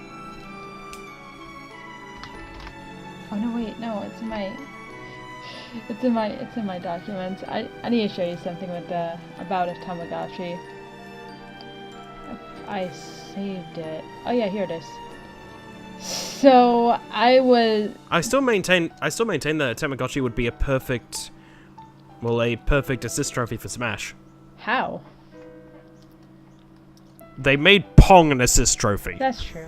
You really think they can't make an assist trophy of a Tamagotchi? Now that I'm thinking... Namco Bandai owns the rights to Tamagotchi. Now that I'm thinking of Tamagotchi, I was playing this game where one of the, there was like a mini game in it to get more items, and it's just taking care of a Tamagotchi via steps. But towards the end of it, since I got everything, I just kind of neglected it for a while. And this is how it turns out. So if Eevee just kind of turns out to be like dead on the floor with a bunch of crap on the floor as well. Oh yeah, there's a ghost. Dear God. It's just dead on the floor. That actually reminds me with what they did for the Game Corner, because they had to have an open Game Corner for the sake of the Team Rocket base, but instead of slot machines now, it's just static screens of potential Pokemon minigames that they could have be playing if they could be bothered to add them in. Europe ruins everything. Europe ruined the Game Corner. Well, there's an easy way they can fix the Game Corner. Just make new minigames. I brought it up when I was doing the not even make new minigames. I brought it up when I was doing the Stadium review. Why not have it as an excuse to remake the Stadium 1 and 2 minigames? Oh yeah. Or again, just make new minigames, not just have this potential and just not do anything with it. It's just kind of a throwaway place now. Just don't bring back Voltorb Flip. We don't need Voltorb Flip. At least Voltorb Flip was something. In Gen 3, not Gen 3, in Oros, that was like the most heartbreaking thing. That man lost his job. The man lost his job because of that. Europe cost him his job. But we need compulsive gambling. No, That's not loot boxes.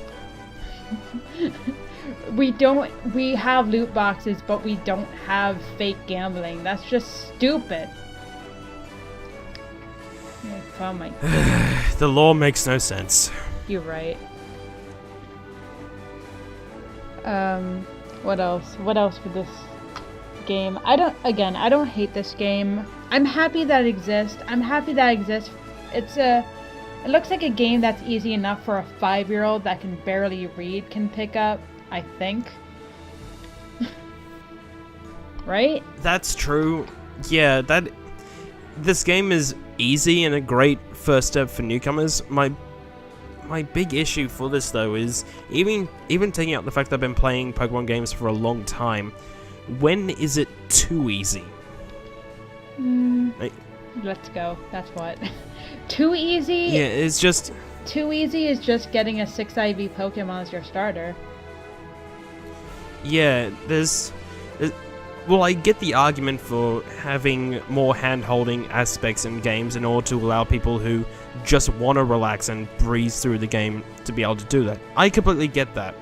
I might not agree, but I at least get it. Mm-hmm. But when... There has to be a point where you have to stop hand-holding a player and let people who want to have a challenge have a challenge. This is why I think that Pokemon needs to have the difficulty settings brought back from Black 2 and White 2, so that you can have it as, oh, do you want us to handhold you? No. Do you want us to back off and let you play the game? Yes! Yeah, I can't... Please! Yeah, although, for whatever reason, Black 2 and White 2, those are unlocked. And then there's an easy mode that you have to get if you have another person or something. It's weird. I never figure out how to get hard mode. I will not say for a moment that the way they handled it in Black 2 and White 2 makes any freaking sense, but it's there. Yeah. At least one... And that is what counts. One thing I do like about this game is that you don't need internet connectivity to actually enjoy this game. Unlike some things that rely too much on internet, that a bunch of their things are just locked behind an internet that doesn't exist anymore, black and white. At least with Black, White, and the Gen 4 games, you could still play the main game without needing the online connectivity. That's not a big deal. You're missing out on the mini-games and all that, but it's not... You're not losing a large part of the experience. Yeah, but there's nothing it's to be more lost. Yeah. There's not. It's small games like Star Wars Battlefront 2 which are gonna lose their service eventually, and you can no longer play the game at all. Have you ever binge watched moments where MMOs just shut down their servers? Because those are just depressing. Yeah. Like, goodbye, everyone. Oh. Rip Club Penguin. I'll never see you again. Unless if somebody makes hidden private servers. Yep. Is Club Penguin rewritten the thing? I don't know. I'm not sure.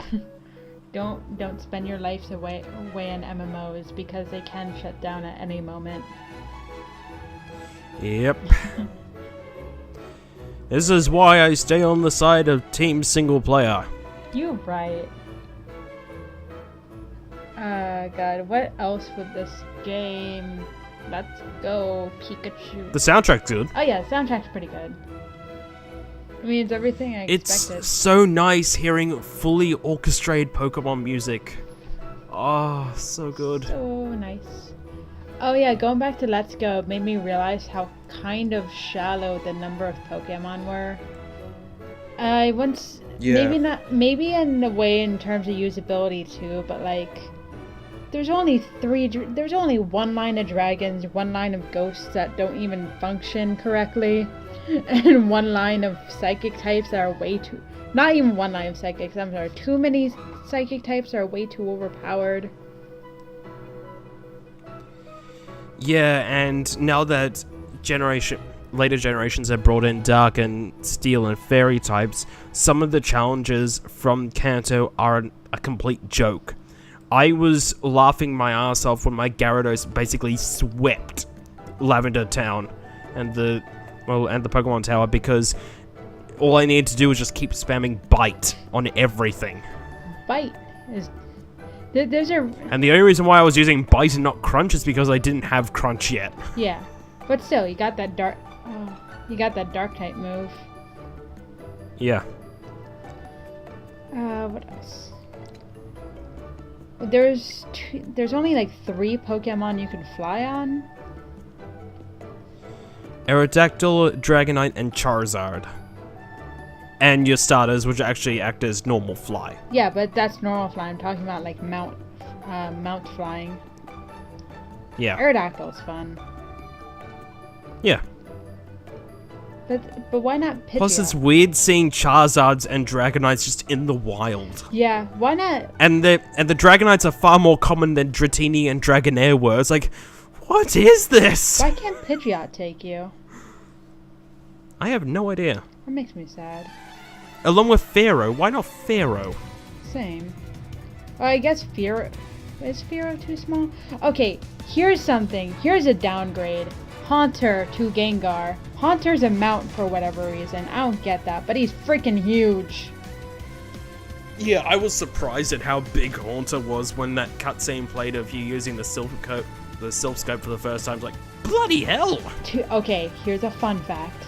If you look very closely at that Haunter that is teased only in a cutscene, that Haunter is shiny. Oh, god damn it! Really? Yeah, they tease you with a shiny Haunter. Fuck you guys. I'm pretty sure that's what it looked like. You could barely see it, but I'm pretty sure that's a shiny Haunter. Fuck you guys with that shit. Also, they don't know what a cutscene is. Somebody complained about this before, but it's really funny. The certain scene, like there's a cutscene skip, but not all the things are cutscenes. Yeah, that's weird. It's weird. Some of the I guess whatever. Some of the new cutscenes do look good though. Like I genuinely got a little teary-eyed when Cubone was meeting its dead mother. Yeah. And there were also moments like, "This is my grandson." What was his name again? Gramps, please. That joke's not funny. and then Buttface goes, "Oh, that wasn't a joke." I also cringed a little when they referenced Professor Oak's interest in poetry. Really, really. really bad poetry. It's like, Oh, I got really like surprised and sad because I didn't want to look up any spoilers. How you get a spoil? Let's go. I don't know. I didn't want to look up any spoilers for like the end of the Elite Four, and then Professor Oak comes down. I'm like, oh, am I really gonna challenge him? That was the same thing for me. It was like when I beat Lance, I was like, please don't let it be Trace. Please don't let it be Trace. Ooh, my funny. Oh, damn it! Already Trace, sir. Cheers, love. Oh my god, I'm already Widowmaker. Do you know that meme? Because I do. It's painful. No, I don't. But I'll at least have an excuse to finally look at. At least I'll have an excuse to review some Overwatch stuff in the new year, because Lego Overwatch is coming. What is Lego? Lego sets. Lego sets based on Overwatch. Oh. Like not a game. It's actual Lego sets. Oh, okay. That's cute. I want to be Winston. I don't know. Is there a Lego Winston? I don't think there's a Lego Winston in the first wave. I know there's 2 Reapers, there's Tracer, there's Mercy. What do you mean 2 Reapers? I'm already Reaper. There's one Reaper with regular legs that walks around, and then another one that's meant to look like it's Ghost Trail. So. Oh, I get it. That's cute. There's Bastion and Diva, though, so... How's Bastion gonna work? Nerf Bastion! I thought that was Nerf Mercy. No, it was... God, you gotta look up the TikTok meme. Yeah. It's stupid. Hang on, I'll show you the set so you can take a look. Let's just move this into podcast territory now, because it's been so long. Yeah, I mean... How long has it been? Like about 2 hours? Well, since we did a podcast since June. Yeah. I mean, this is mainly. I mean, we mainly talked about Let's Go, and this is what it is. Pretty much. It's a pretty version of Yellow. It's an easier version of Yellow for people who tried to get into Pokemon Go. I don't know how well that part's going to work out because you're trying to bring Pokemon from a game that you can get for free on a device you probably already have and bring them over to a system that's $400 plus another $60 on top of that for the game.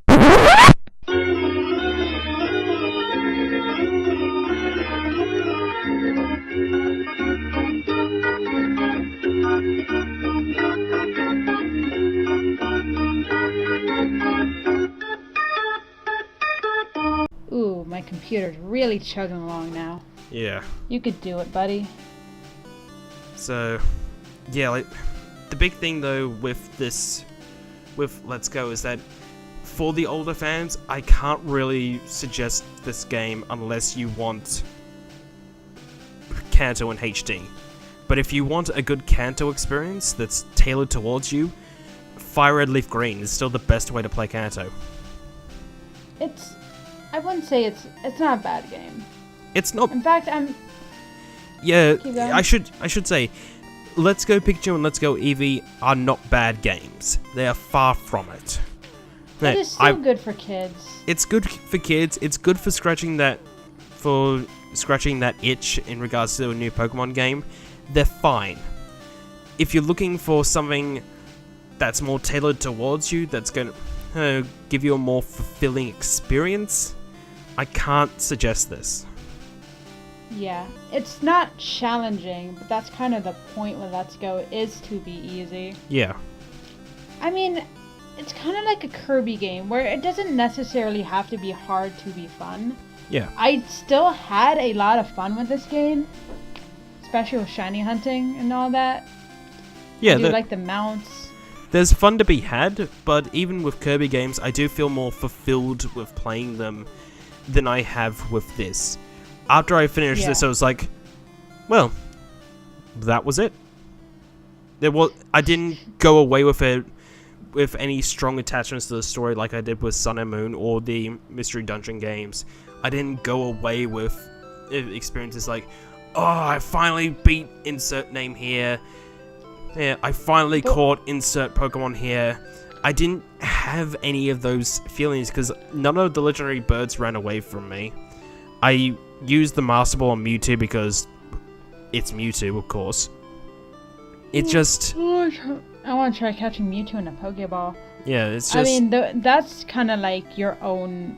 I mean, catching birds and, like, legendary is not Master Balls. That's kind of like artificial difficulty. But when I was going into this game, I knew I wouldn't really care about the story. I knew I was going to hate the rival, whoever he may be. I was kind of happy that I would get to name him, though. That was fun. Yeah, same here. That was like the first time you get to name a rival in how long? Oh, a long time. Yeah. So, thank you, Larry. What I was looking into this game for is to make new, like, relationships with Pokemon I'd, like, almost never use. And I got that to an extent. I got that with Static, who is... I want to say that this Static is going to be the same Pikachu I had since... Like, Soul Pikachu I had since, Hey You Pikachu. Remember that? Well, no, I don't, because I never had an N64, but I'm aware of it. Yeah, I mean, you know of it. The game where you just yell at Pikachu and he never listens to you. Yeah. Or Pokemon Channel, where you just sit and watch TV with Pikachu and you wonder why he was a Fatachu all this time. Riveting gameplay. You just watch Pichu and Pichu while Pikachu just screams at the TV. Yeah. Yeah, no, I loved my Pikachu. I loved the Pokemon that I caught, except for Mr. Mime. Oh God, Mr. Mime. Yeah, and the only thing I really didn't like about Let's Go Pikachu and Let's Go Eevee was the catch combo system in order to get the rarer spawns, because there were some Pokemon that I was trying to find for ages and had to look up. I was like, oh, you're a rare spawn. I need to capture another 31 Pidgeys just to make you start spawning. Fun. Yeah, this game this game punishes you for not doing catch combos at least once or twice. Yeah, which just gets tedious after a while. So, I'm fine with catching a Pokemon to complete the Pokédex for the first time. That's fair. Yeah. Why do I need to capture so many Pidgeys, so many Digletts, so many Rattatas, just to get the one thing I actually want? And how are you supposed to get money besides the Elite Four? I mean, I guess you can get the respawning items that respawn every day, right? Yeah, but... How are you supposed to get money for more Pokeballs? There's no like, Versus Seeker, which I don't understand. Kanto made the Versus Seeker, at least in Gen 3. 3, yeah. Yeah, why is there no Versus Seeker? You can refight the gym leaders again, and they have stronger teams, but you're still repeating stuff over and over again. The only new content is the Master Trainers, and that's just grind and fight, grind and fight, grind and fight. That's over and over and over and over and over again. All I've done so far is the Eevee Master, and I can't be bothered to do the others. great. Now find other 100. Is there a Mew Master? I believe there is, along with Meltan and Melmetal. You want to get to the Mew Master? Great. Pay $50. Yeah. Is there a Meltan Master?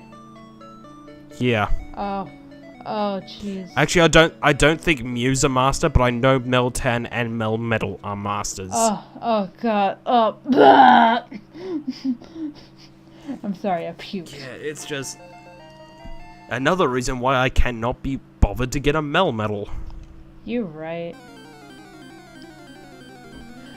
There's a lot of things in this game. I guess with all Pokemon games, if you're lazy enough to not do them, it's like, oh, why do I even bother with like post-game things? Why not just make post-game fun?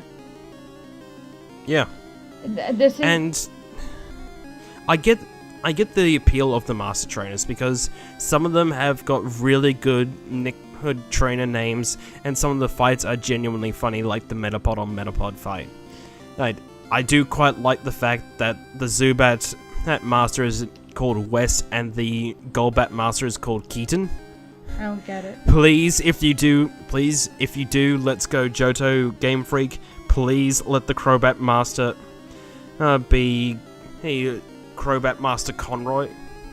Right? For Batman? Yeah. Oh, that's really cute. I didn't realize they did. Because Kevin Conroy is best Batman.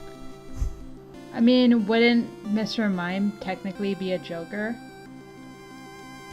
Yeah, but we haven't gotten a Joker. I don't think we've gotten the Joker's proper name. Yeah. And can I see? If you call it Mr. Mime Master Joker, that's kind of on the nose. Not Joker, but like his like actor's name, Ledger. I don't know. Yeah, no, that's true. Let's go. I also think the Game Grumps got in as they did as master trainers. Okay. I want to find their names. Is there a list of names? Their locations, but I don't think they have the names. I want to see that. Is there a Bulbapedia for that? I think there is. There should be. I want to see. I don't see him. Oh, here we go. Master Trainer. Pretty sure they would have names here. No, they don't have names. Oh, that's sad.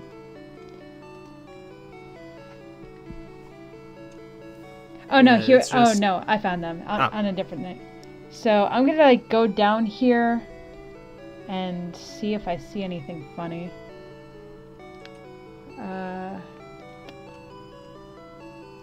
Nope, nothing funny yet.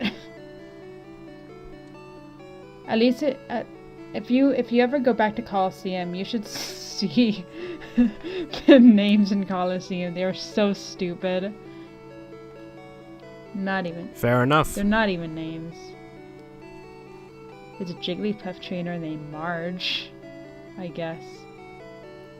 Weston Keaton. I see Weston Keaton for Zubat and Golbat.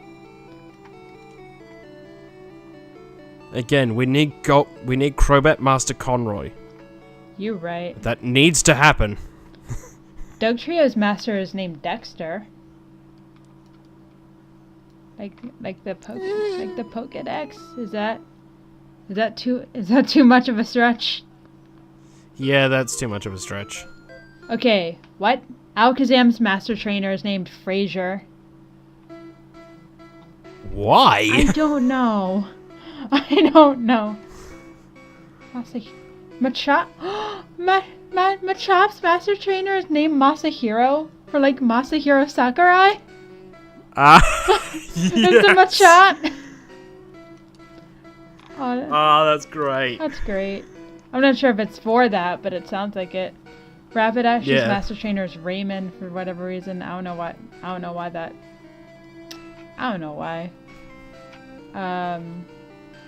Dodrio's master is Seymour, not the professor, I guess.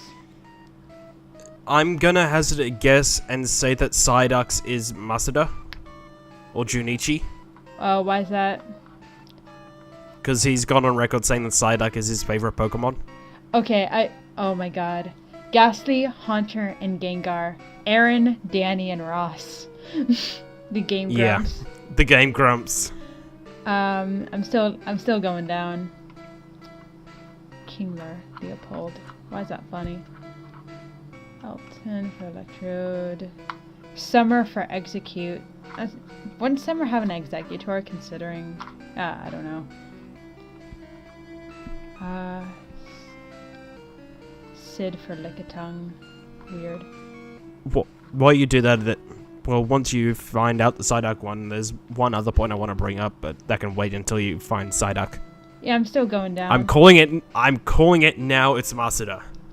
Seeking Staryu. I'm not sure if I skip Psyduck or not. I'm just looking at the. Just do a Control F for Psyduck. I know. I just want to finish this. Jeez. Fair enough. Ryota for Pinsir. These Japanese names, These Japanese names for these English names seem like they're like so blatant. Yeah. Because I don't know who Ryota is, but he has a pincer. Ditto's master trainer just doesn't have a name. I don't know why. That's all good. I don't know who out. Maybe Ditto is the master trainer. Oh, you're right. Coulson Rhino for Amistar.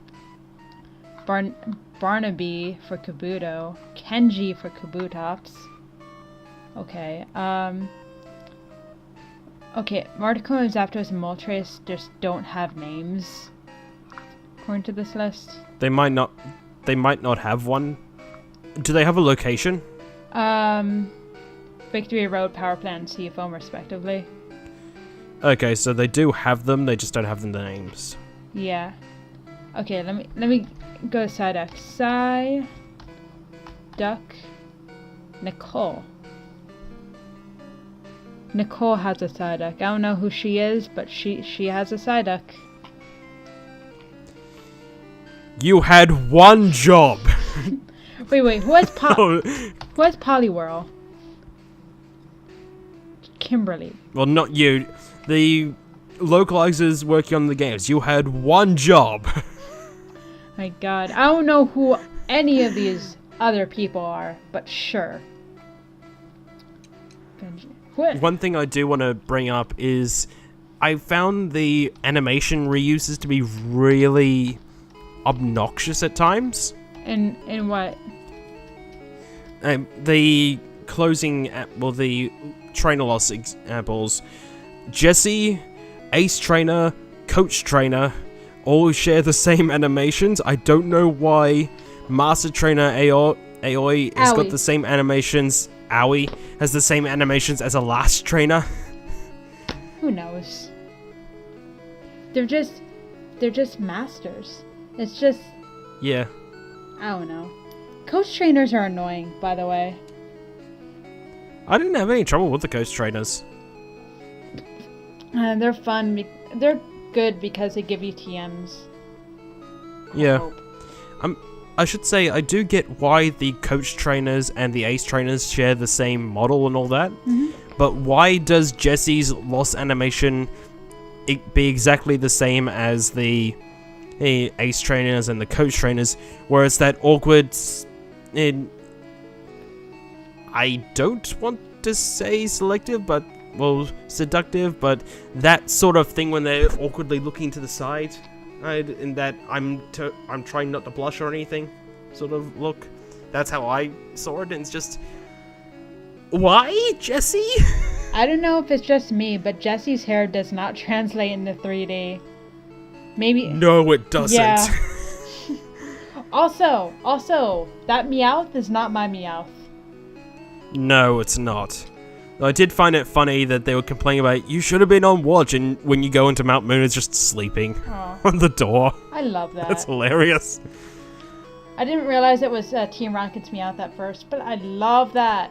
Also... Nor did I didn't know it was their Meowth either. I didn't put the pieces together until I saw it coming in behind me. I was like, oh, that was you. By the way, if I had an actual choice on to having my unevolvable starter, why couldn't it just be Let's Go Meowth? I don't know. Pokemon Let's Go Meowth, where you act as a rocket grunt turned good. Yeah. That'd be great. You do just... I still find it really annoying though that the Pokedex wasn't updated in Kanto to incorporate the later evolutions. Because we got the Mega Evolutions, no new ones, but we got Mega Evolutions. But all the Pokemon in Gen 1 that get evolutions or pre-evolutions in later generations, we just don't see them here. Yeah, Tangela's... I would use my shiny Zubat if I could get a shiny Crobat. Tangela looks so sad when it just feels incomplete now. Yeah, all of them do, because especially with the evolutions and all that, because you can't get Espeon, Umbreon, Leafeon, Glaceon, or Sylveon. I'm pretty sure there isn't even a day-night cycle in Let's Go Pikachu and Let's Go Eevee because of that alone. Yeah. which the lack of a day-night cycle just feels lazy, because with the older games, I could understand it because that would require making another set of sprites for every single thing in the overworld. Now, all you need is a lighting engine. Yeah, it's... why?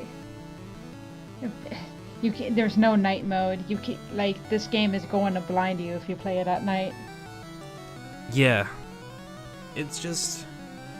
it's lots of little things like that which just make this feel incomplete.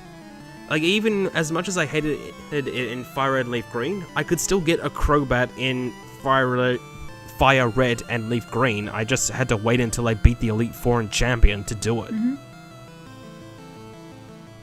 I don't even get that option here, which is just even more insulting, because I know these exist. People who have played Pokemon Go and still play Pokemon Go know these Pokemon exist. Especially the Generation 4 ones now, because they're rolling those things out. Mm-hmm. It just... why? Why ignore them? I'm not sure if they're going to add on to the Let's Go series. They said they do want to mirror it, that being they want to add more. I guess this is just another soft reboot or something. Yeah, and it does make me feel a little cautious going into the next generation of games.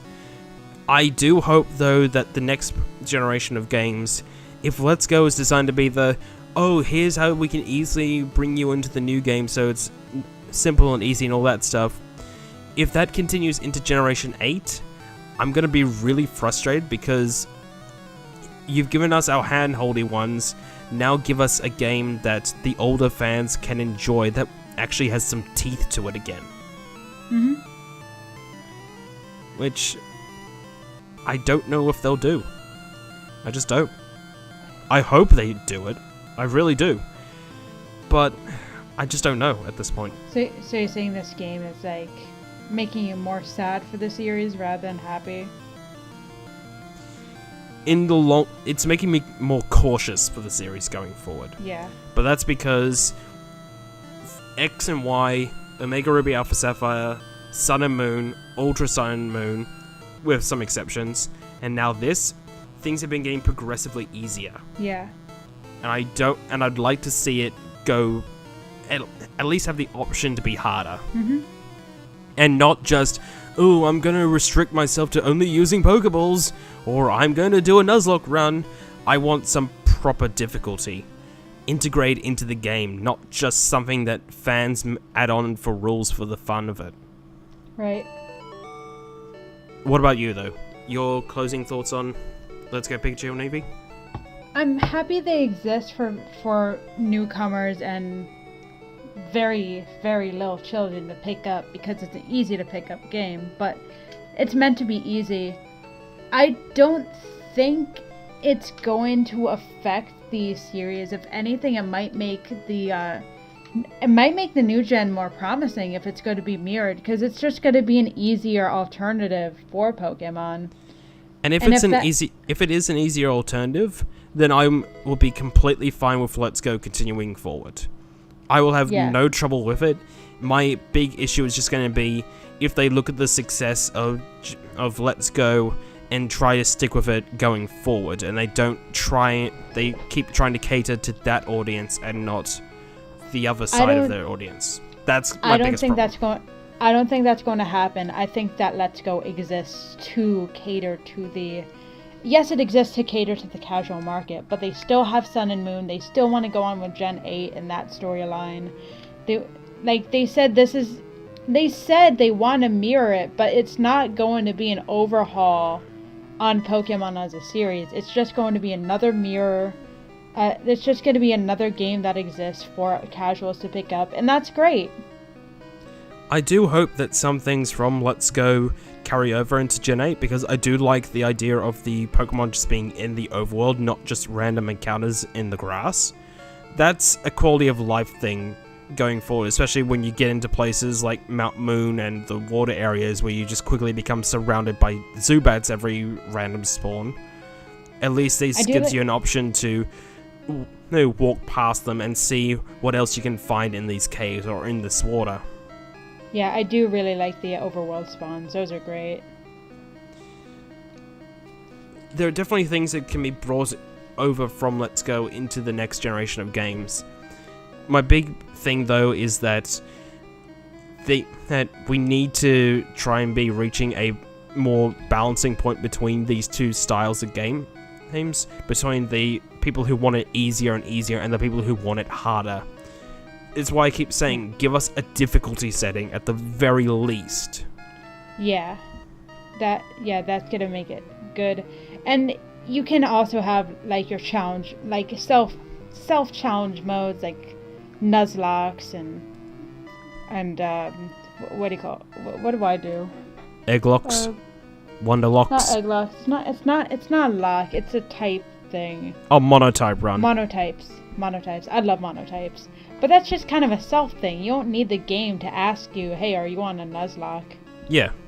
You know, that's a self thing. But if you want Pokemon to be, like, differently leveled, or different teams, or team of 6 or a team of 4 on the Elite Four, I don't know why you'd want a team of 4 on the Elite Four.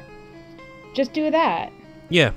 Just have it so there are difficulty options that at harder difficulties, the AI gets smarter. There's more trainers have closer to complete teams of 6, if not complete teams of 6 on the hardest difficulty. You don't need to have it as, oh, on the hardest difficulty, everyone has perfect IVs. Have fun. That's just tedious. Yeah. But just having some sort of curves that at harder difficulties the game can stop going, oh, do you want me to warp you to this particular place, or do you want us to show you how to capture a Pokemon? Because if people are playing on hard, chances are it's because they know how to capture a Pokemon. You know what this game kind of makes me feel like, because it's mostly like the rival trying to be on par, or like even being arrogant. It's like, oh yeah, I know all the things, like trying to teach you how to do things and trying to help you. Sometimes it makes me feel like I'm helping my rival because of how much I know. Yeah. And yeah.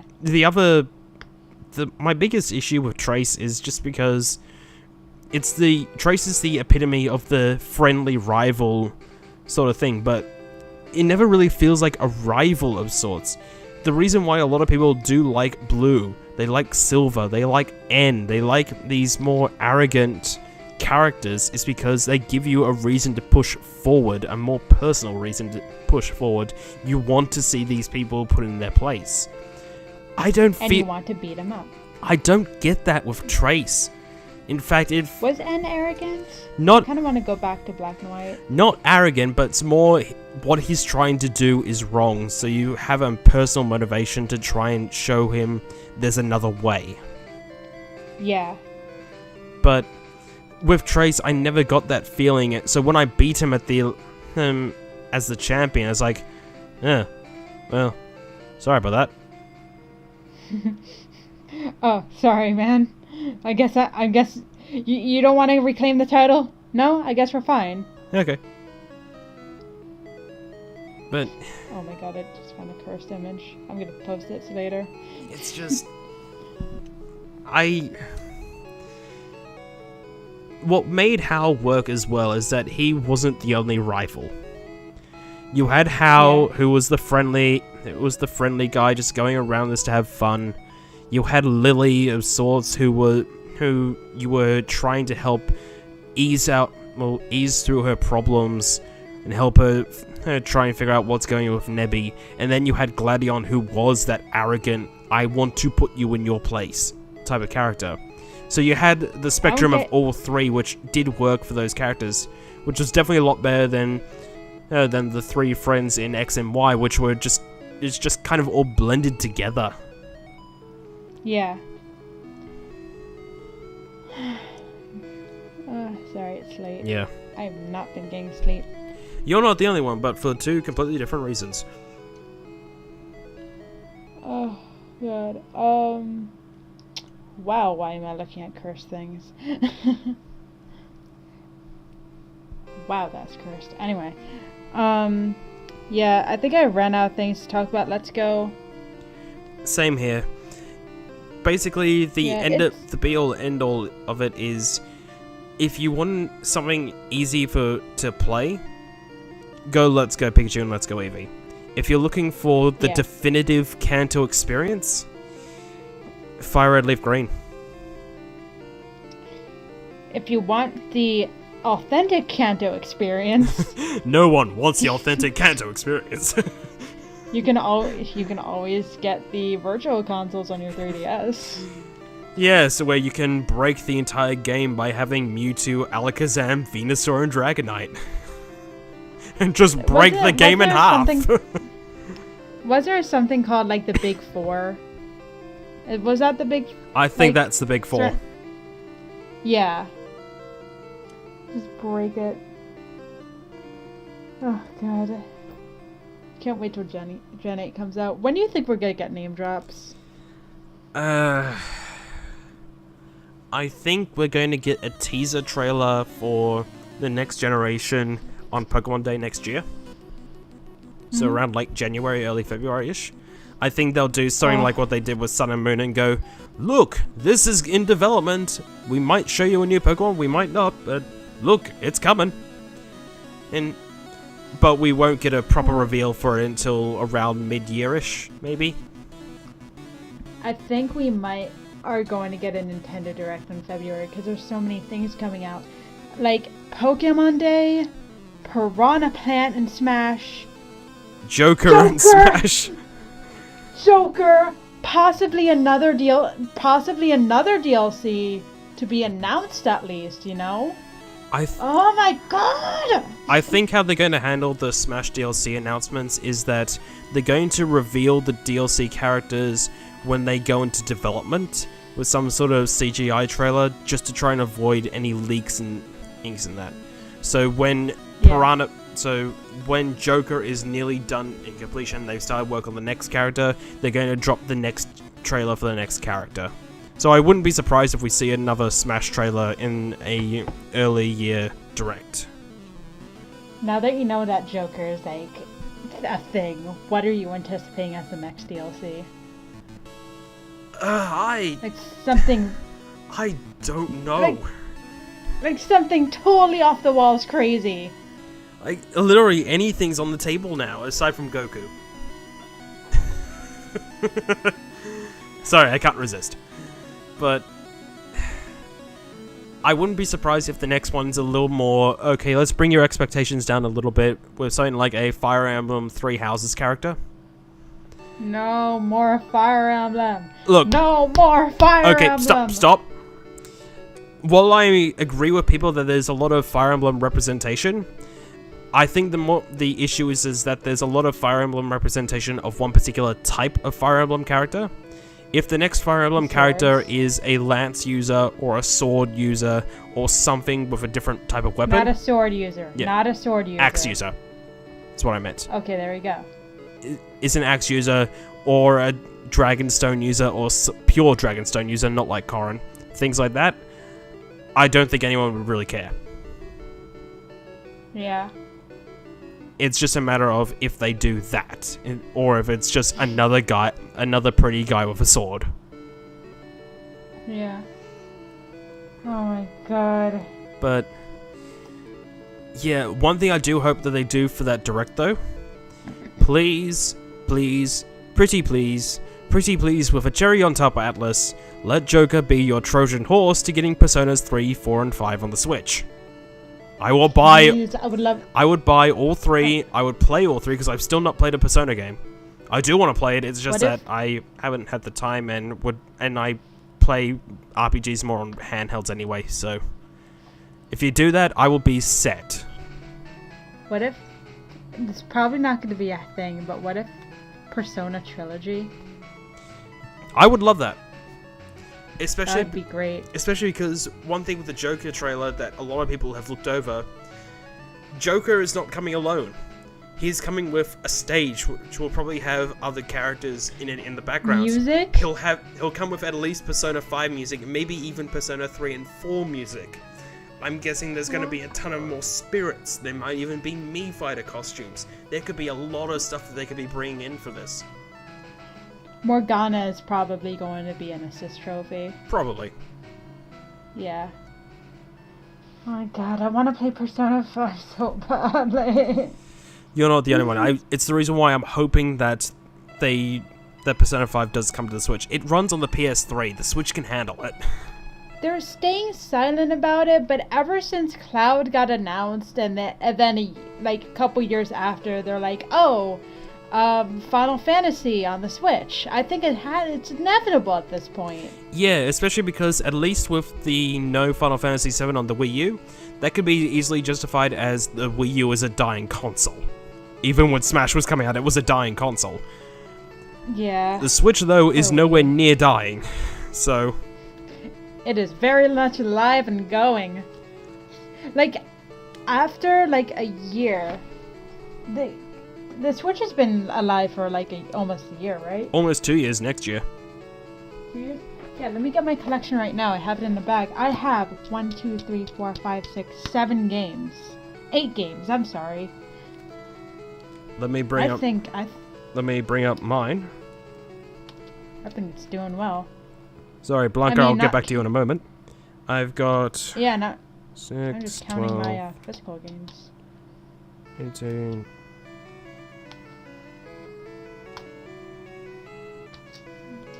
35 games at the moment. 33 because I traded in 2 for Smash Brothers. Whoa. Oh yeah, I keep forgetting. I really want to get Katamari. I've been meaning to get that too. So. Poor Katamari, released on the same day Smash did. Yeah, that was just bad timing. Yeah. I do want to get Katamari though. I've heard it's a good game. It's just a very niche as hell game. It's $30. It's cheaper. Yeah. Well, I don't know what it is for you. Let's look up. Let's see. Let's see. Oh my god, how do I unsee this? I posted something. I'm gonna post in the Discord. You wouldn't get it. It's like some other game character, but I'm just like, ooh. I look at it, I'm like, oh, that's cursed. It's $29.95 here with a free demo. Yeah. So.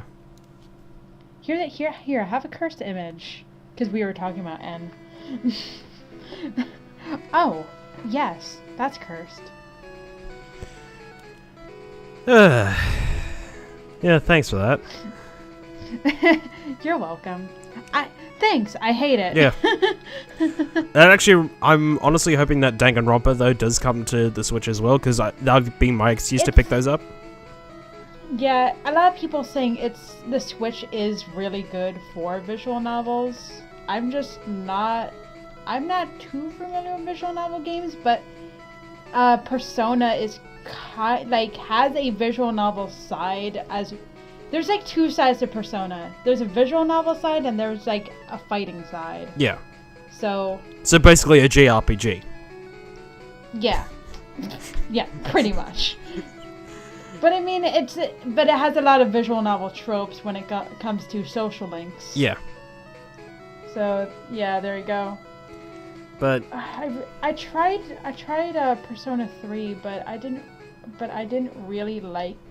Maybe if I go back to Persona 3 with a different kind of thing in mind than what I was going in it originally, then maybe I'll enjoy it more. Maybe. The other thing with it as well is that we know that Ace Attorney is coming to the Switch eventually. I'm pretty sure they've announced that, which means I'm going to be getting it. That's exciting. And just seeing all these fresh experiences coming to the Switch, along with experiences that never came to a Nintendo console, is exciting. I'm glad I picked the system up early because it's already it's already been worth every bit of money it's taken from my wallet. Mm-hmm. Right. Any titles coming out next year that you're hoping for? Animal Crossing. Okay, next one. I should have expected that. Animal Crossing. Well, of course, it's Pokemon Gen 8. I don't know what they're going to have, because we're most likely going to get a spring, early winter, like late winter, early spring DLC. Nintendo Direct, so it's up to that Nintendo Direct to get me my expectations. I'm pretty sure it's gonna be mainly. I need to see more Switch titles. I need to see Persona. Yeah. I'm hoping for Persona. I will... Because I saw all the stuff you posted on Danganronpa, it's made me interested in playing the games. It's just, I'd rather play it on the Switch. Yeah, they have a trilogy coming out for the PS4. Switch port, please. I just a little thing about the Switch port to V3. Yeah, it kind of sucks. Yeah. It's the V3 Switch port because it was originally a PS4 port. Whoever ported it it's just awful. I mean, it's like there's a lot of mechanics, not mechanic stuff, but a lot of like impossible stuff. You can't finish this certain part of the game. Like, it's impossible to even finish a certain part of the game because of there's a lot of like latency issues. There's like input errors. Oh, god damn it. Yeah, there's just a lot of mechanical stuff that would have been easy to fix. There was a game-breaking bug that they had to patch, but the rest of that I guess they didn't feel like patching. It's weird. Yeah, I'm guessing that's why I never heard of that port until now. Yeah, it's the only way I could really experience it because I do it over Discord, so it's like easier to screen share, and I already have the other two on PC, so why don't get the third one on the PC? Well, apparently that's a big freaking mistake. Yeah. When I got to the ending of that game, I'm like, wow, everything is a mistake. I'm not surprised because apparently a lot of PC ports, if it's from a PlayStation 4 game, unless it was built with the PC in mind first, for some reason it seems to go, if you're porting from the PC to a console, it works. If you're going from console to PC, it struggles badly. Yeah, I think I heard a lot of issues of the Monster Hunter World PC port at first. I think that they fixed a bunch of things. I just haven't heard from it yet. Is there any other like PC ports that are god awful? Not that come to mind at the moment, at least for me. I'm not a huge PC player though, so yeah. I will stick with I will stick with the console scrub. Thank you very much. Console scrubs. What I do like about playing on PC is that I could actually play with friends. Yeah, that aspect's easier with me. Yeah. I'm gonna have to see if I can find a setup because they're kind of like Let's Plays, but only reserved in Discord. Sadly. I'm sure if I ever actually do a Let's Play, it's not going to be as good as the Discord Let's Plays because I'm actually bouncing off somebody. Yeah. Well, yeah. like I said with you, because you've been trying to get into streaming, you just need the right equipment for it. If you want someone to bounce off of for streams and that, just as someone to moderate the chat, things like that, I'm happy to help. Besides, yeah, we work well with these sorts of things. We know we can bounce off of each other. Yeah, we just need like the time to do it too. Yeah. That's kind of frustrating. I promised myself the first thing I would stream if it was possible because I do want to stream a lot of handheld games. I mean, I actually didn't win that, sadly, but maybe next time. I promised myself I would stream Mystery Dungeon. Blue Rescue Team, I'm guessing? Probably. I mean, Blue Rescue Team, of course, because it's like the first thing in the series, but Sky, I want to do Sky as well. It's like Sky is just objectively better in every way. I know. And it will give me an excuse to play through Gates to Infinity. Yeah, trust me, you're still not missing much of Gates to Infinity. Yeah, I still want to experience it, and experiencing with like people in the chat would be really, really fun. You know, the first thing I want to do with Gates to Infinity, because they have like the whole circle thing. Yep. Like aim at a circle, go to a randomized generated dungeon. I just want to aim it. I want to aim it at a toilet bowl. Of course you do. Oh gee! Oh wow! We're getting flushed down the toilet. I will say, are you getting Animal Crossing physical or digital? Probably physical. I almost get everything physical. That's fair, because I was going to say, if you're going to get it digital, we could do like what we did for World of Final Fantasy Maxima, and it might give me a chance of actually experiencing a proper Animal Crossing game for longer than a week. Maybe. I'm not sure if you could play it when the other person's playing it though. I'll have to look into it, possibly, especially because if I download it through your account but play it through mine, like what you were doing with World of Final Fantasy. I tried to play it through my account, but it just kind of needs your, like, I was kind of playing it through your account. It was weird. Because it said it could only be played through a different, like, the same account, but on a different Switch. That's weird. We'll try it again. That's how it works.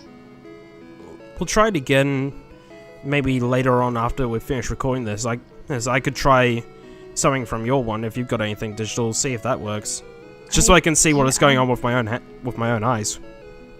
I don't think I have any digital because I always get physical because I have a huge tendency to like not delete pictures, and it's kind of biting me in the butt right now. I need to figure out how to get those off. That's fair enough. Get those off my Switch but into a safe place, aka this hard drive right here. Yeah, I don't blame you. I've still got pictures from the Lego Marvel 2 review that I did. I'll actually go to my album at the moment. I've got Smash Brothers, I've got Pokemon, I've got random menu pictures for some reason. Super Mario Party, Shantae, me making my Mii. I don't know how much is in here, but there's like about 5 years worth of pictures in this hard drive, and it's still going strong. I have the friend train picture. Yay! French. Oh, from Kirby. Yeah. Oh, I don't have any of the Lego pictures anymore, but I've got some pictures from Splatoon, including what looks to be. Oh yeah, when they had the Inklings versus Octoling Splatfest. And Marina just going, an octopus could be hiding right under your nose, and you'd never know. Oh, you mean a Marina's not a squid? Oh, yeah. I love that Splatfest, and Pearl is just like, hey, why don't I just start a race war? Yeah. Oh, some of the lines that Marina's had with these Splatfests have been freaking great. Another one of the ones I got was, with invisibility, you could spy on people while they're inking their splat zones. Oh my god. Poor Marina never won. Yeah. It's just really annoying. I got mad when Squids won. I don't even know why. Oh my god, I've got this one just from Inkopolis Plaza. Frederick from Fire Emblem Awakening going, pick a god and spray. Oh my god. That's great.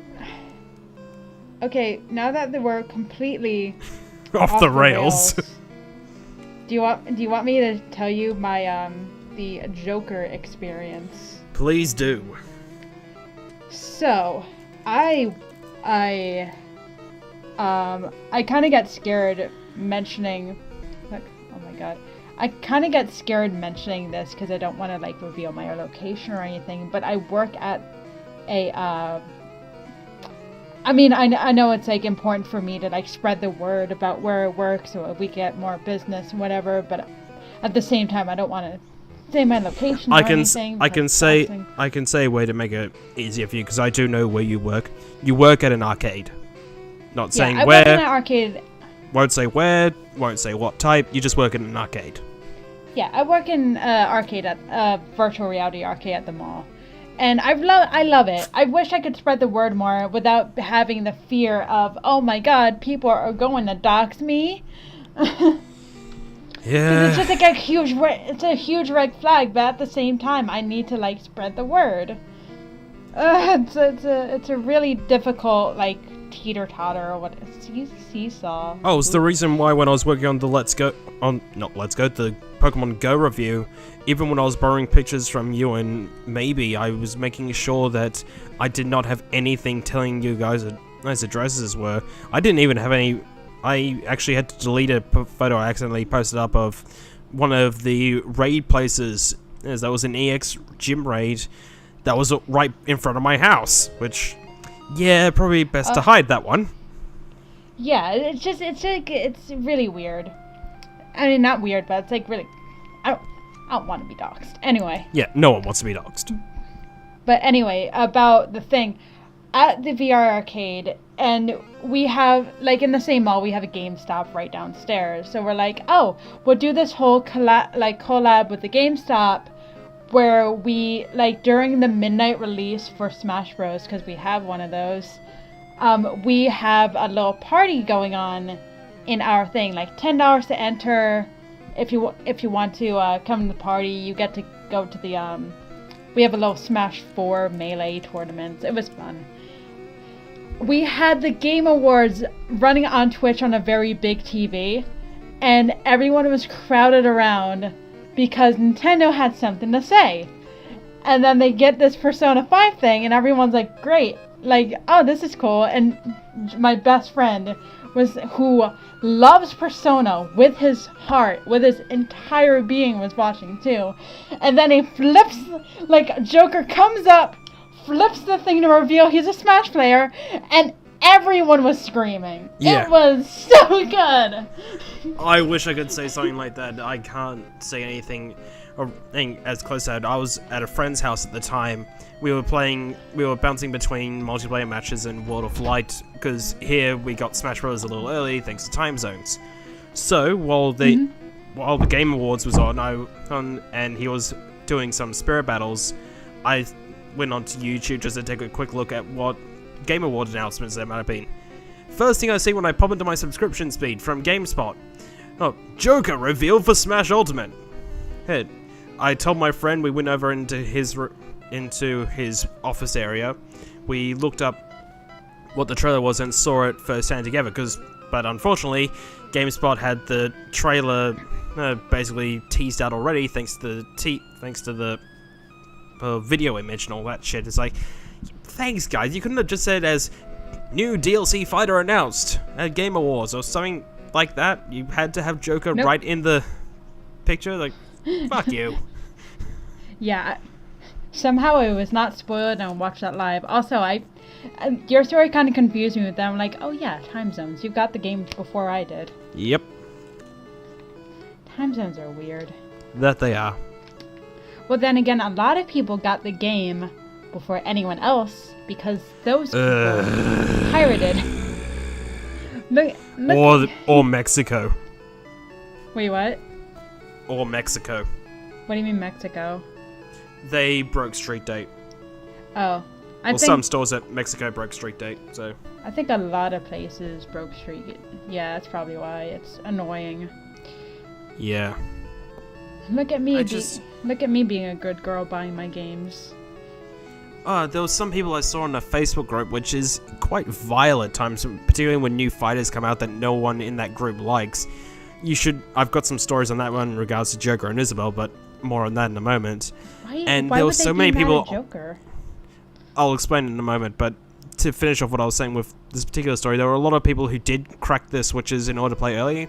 They were like, Nintendo is taking down all Twitch and YouTube accounts. AMA for Smash spoilers. It's like, fuck you, dude. Yeah. Oh my god. As for the Joker and Isabel thing, a lot of those people are very focused on the competitive scene, so much so that they don't really care about any other console or a lot of any other game. Mm-hmm. So when Isabel got announced, they were all hating. It's like, oh, why is Animal Crossing getting another character? That's not a big franchise at all. It's like, actually it is. It's one of their big money-making franchises.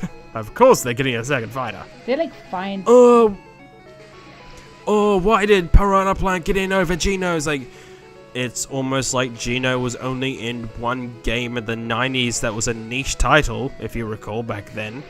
Hey. And Piranha Plant's been in almost every Mario game. Geno's a spirit, get out. Yeah. Shantae's got no chance because she's a spirit, but Geno's totally gonna get in. It's like, they're both confirmed as spirits.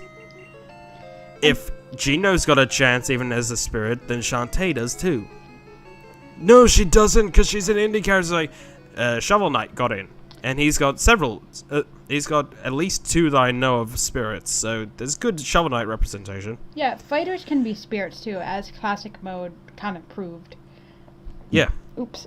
And Oh, but the Joker one though was hilarious, and all these people going, "Oh goody, another anime character."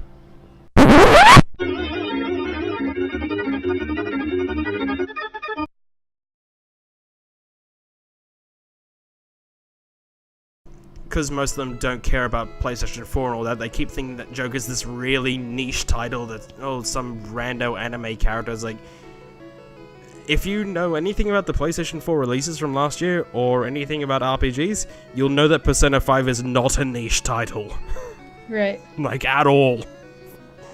But, gotta love some of those people sometimes. I just stay around because the salt from those reveals is absolutely glorious. Yeah, I saw a ton of love for Joker. I didn't see any ill will towards Joker yet. In fact, I saw a thing from Smash 4 with Shulk going, "Man, what a bunch of Jokers," with like memes of Joker from Batman. But then they quote tweet it saying, "Oh, I can finally do this without the memes." And it will be glorious. This actually makes me want to buy the fighter pass. I've bought it already. I'm pretty sure it's going to be a good deal at least. Oh. I do enjoy post-launch DLC as long as it's actually genuine post-launch DLC, not just content hacked out of the game. Mm-hmm. If they were trying to advertise the fighter pass with things like the return of home run contest and all that, I would not be as but the good-spirited about it. But the fighter passes are just. They said what they're going to have. They're going to have fighters, assist trophies, stages, music. Not assist trophies. They haven't said anything about assist trophies. Oh, okay. Just fighters, stages, and music. Yeah, and you get. There's just a good chance that they could be coming with other content too. So. Yeah, I'm really happy though. Yeah, Joker's definitely going to be a fun character to play as. And it's not. I don't think the prices are as bad as how much for a fighter and all that? I think the fighters are $5 USD. Oh, that's... But the individual packs, it's not just the fighter alone, it's the fighter, the stage, and the music. And it's... So the fighter pass is about 25-ish, I believe. I thought the fighter pass was 15, but maybe that's just me. Either way, it's not as big or as demanding as Smash. I don't think as Smash 4's was. Yeah, it's especially much better. especially because that one, the prices were heavily skewed quite drastically, and if you wanted to get it properly, you got it for both Smash 3DS and Smash Wii U, which made it just even more expensive. Yeah. I just love it. I love the Smash so far. I love how they're treating it. I'm not sure if this is the last one. Does this Smash kind of feel like Brawl 2? Because it feels like Brawl 2. It does. It certainly feels like it is Sakurai's final Smash. Mm-hmm. Or at least the final Smash he's going to be as involved with. Sakurai's final Smash. Please don't ask me for anything ever again. Please, I beg you. I'm about to die now because of all these. Please, I beg you, stop. Blink, blink, blink. When will I ever get a break? Yes. Poor man. Not even that. It's like, blink, blink, blink. You couldn't have just waited, could you? You had to. You couldn't have just waited for all these reveals. So now we are cutting all those characters from the Grinch League, and you are getting this. Please trailer for Piranha Plant. Fuck you. I love that. The Grinch League. I hate the Grinch. I hate Illumination. Farewell. I really need to get going. It's hella late. Yeah, I'll let you head off. Yeah. Sorry for all those intermission guys. Things are going on my end. I can't really justify turning my phone off at the moment. So yeah. Anyway. Apologies for all those. Yeah. Good luck. See you next time when we when we review Smash properly this time. Alright, see ya then. Bye. Later.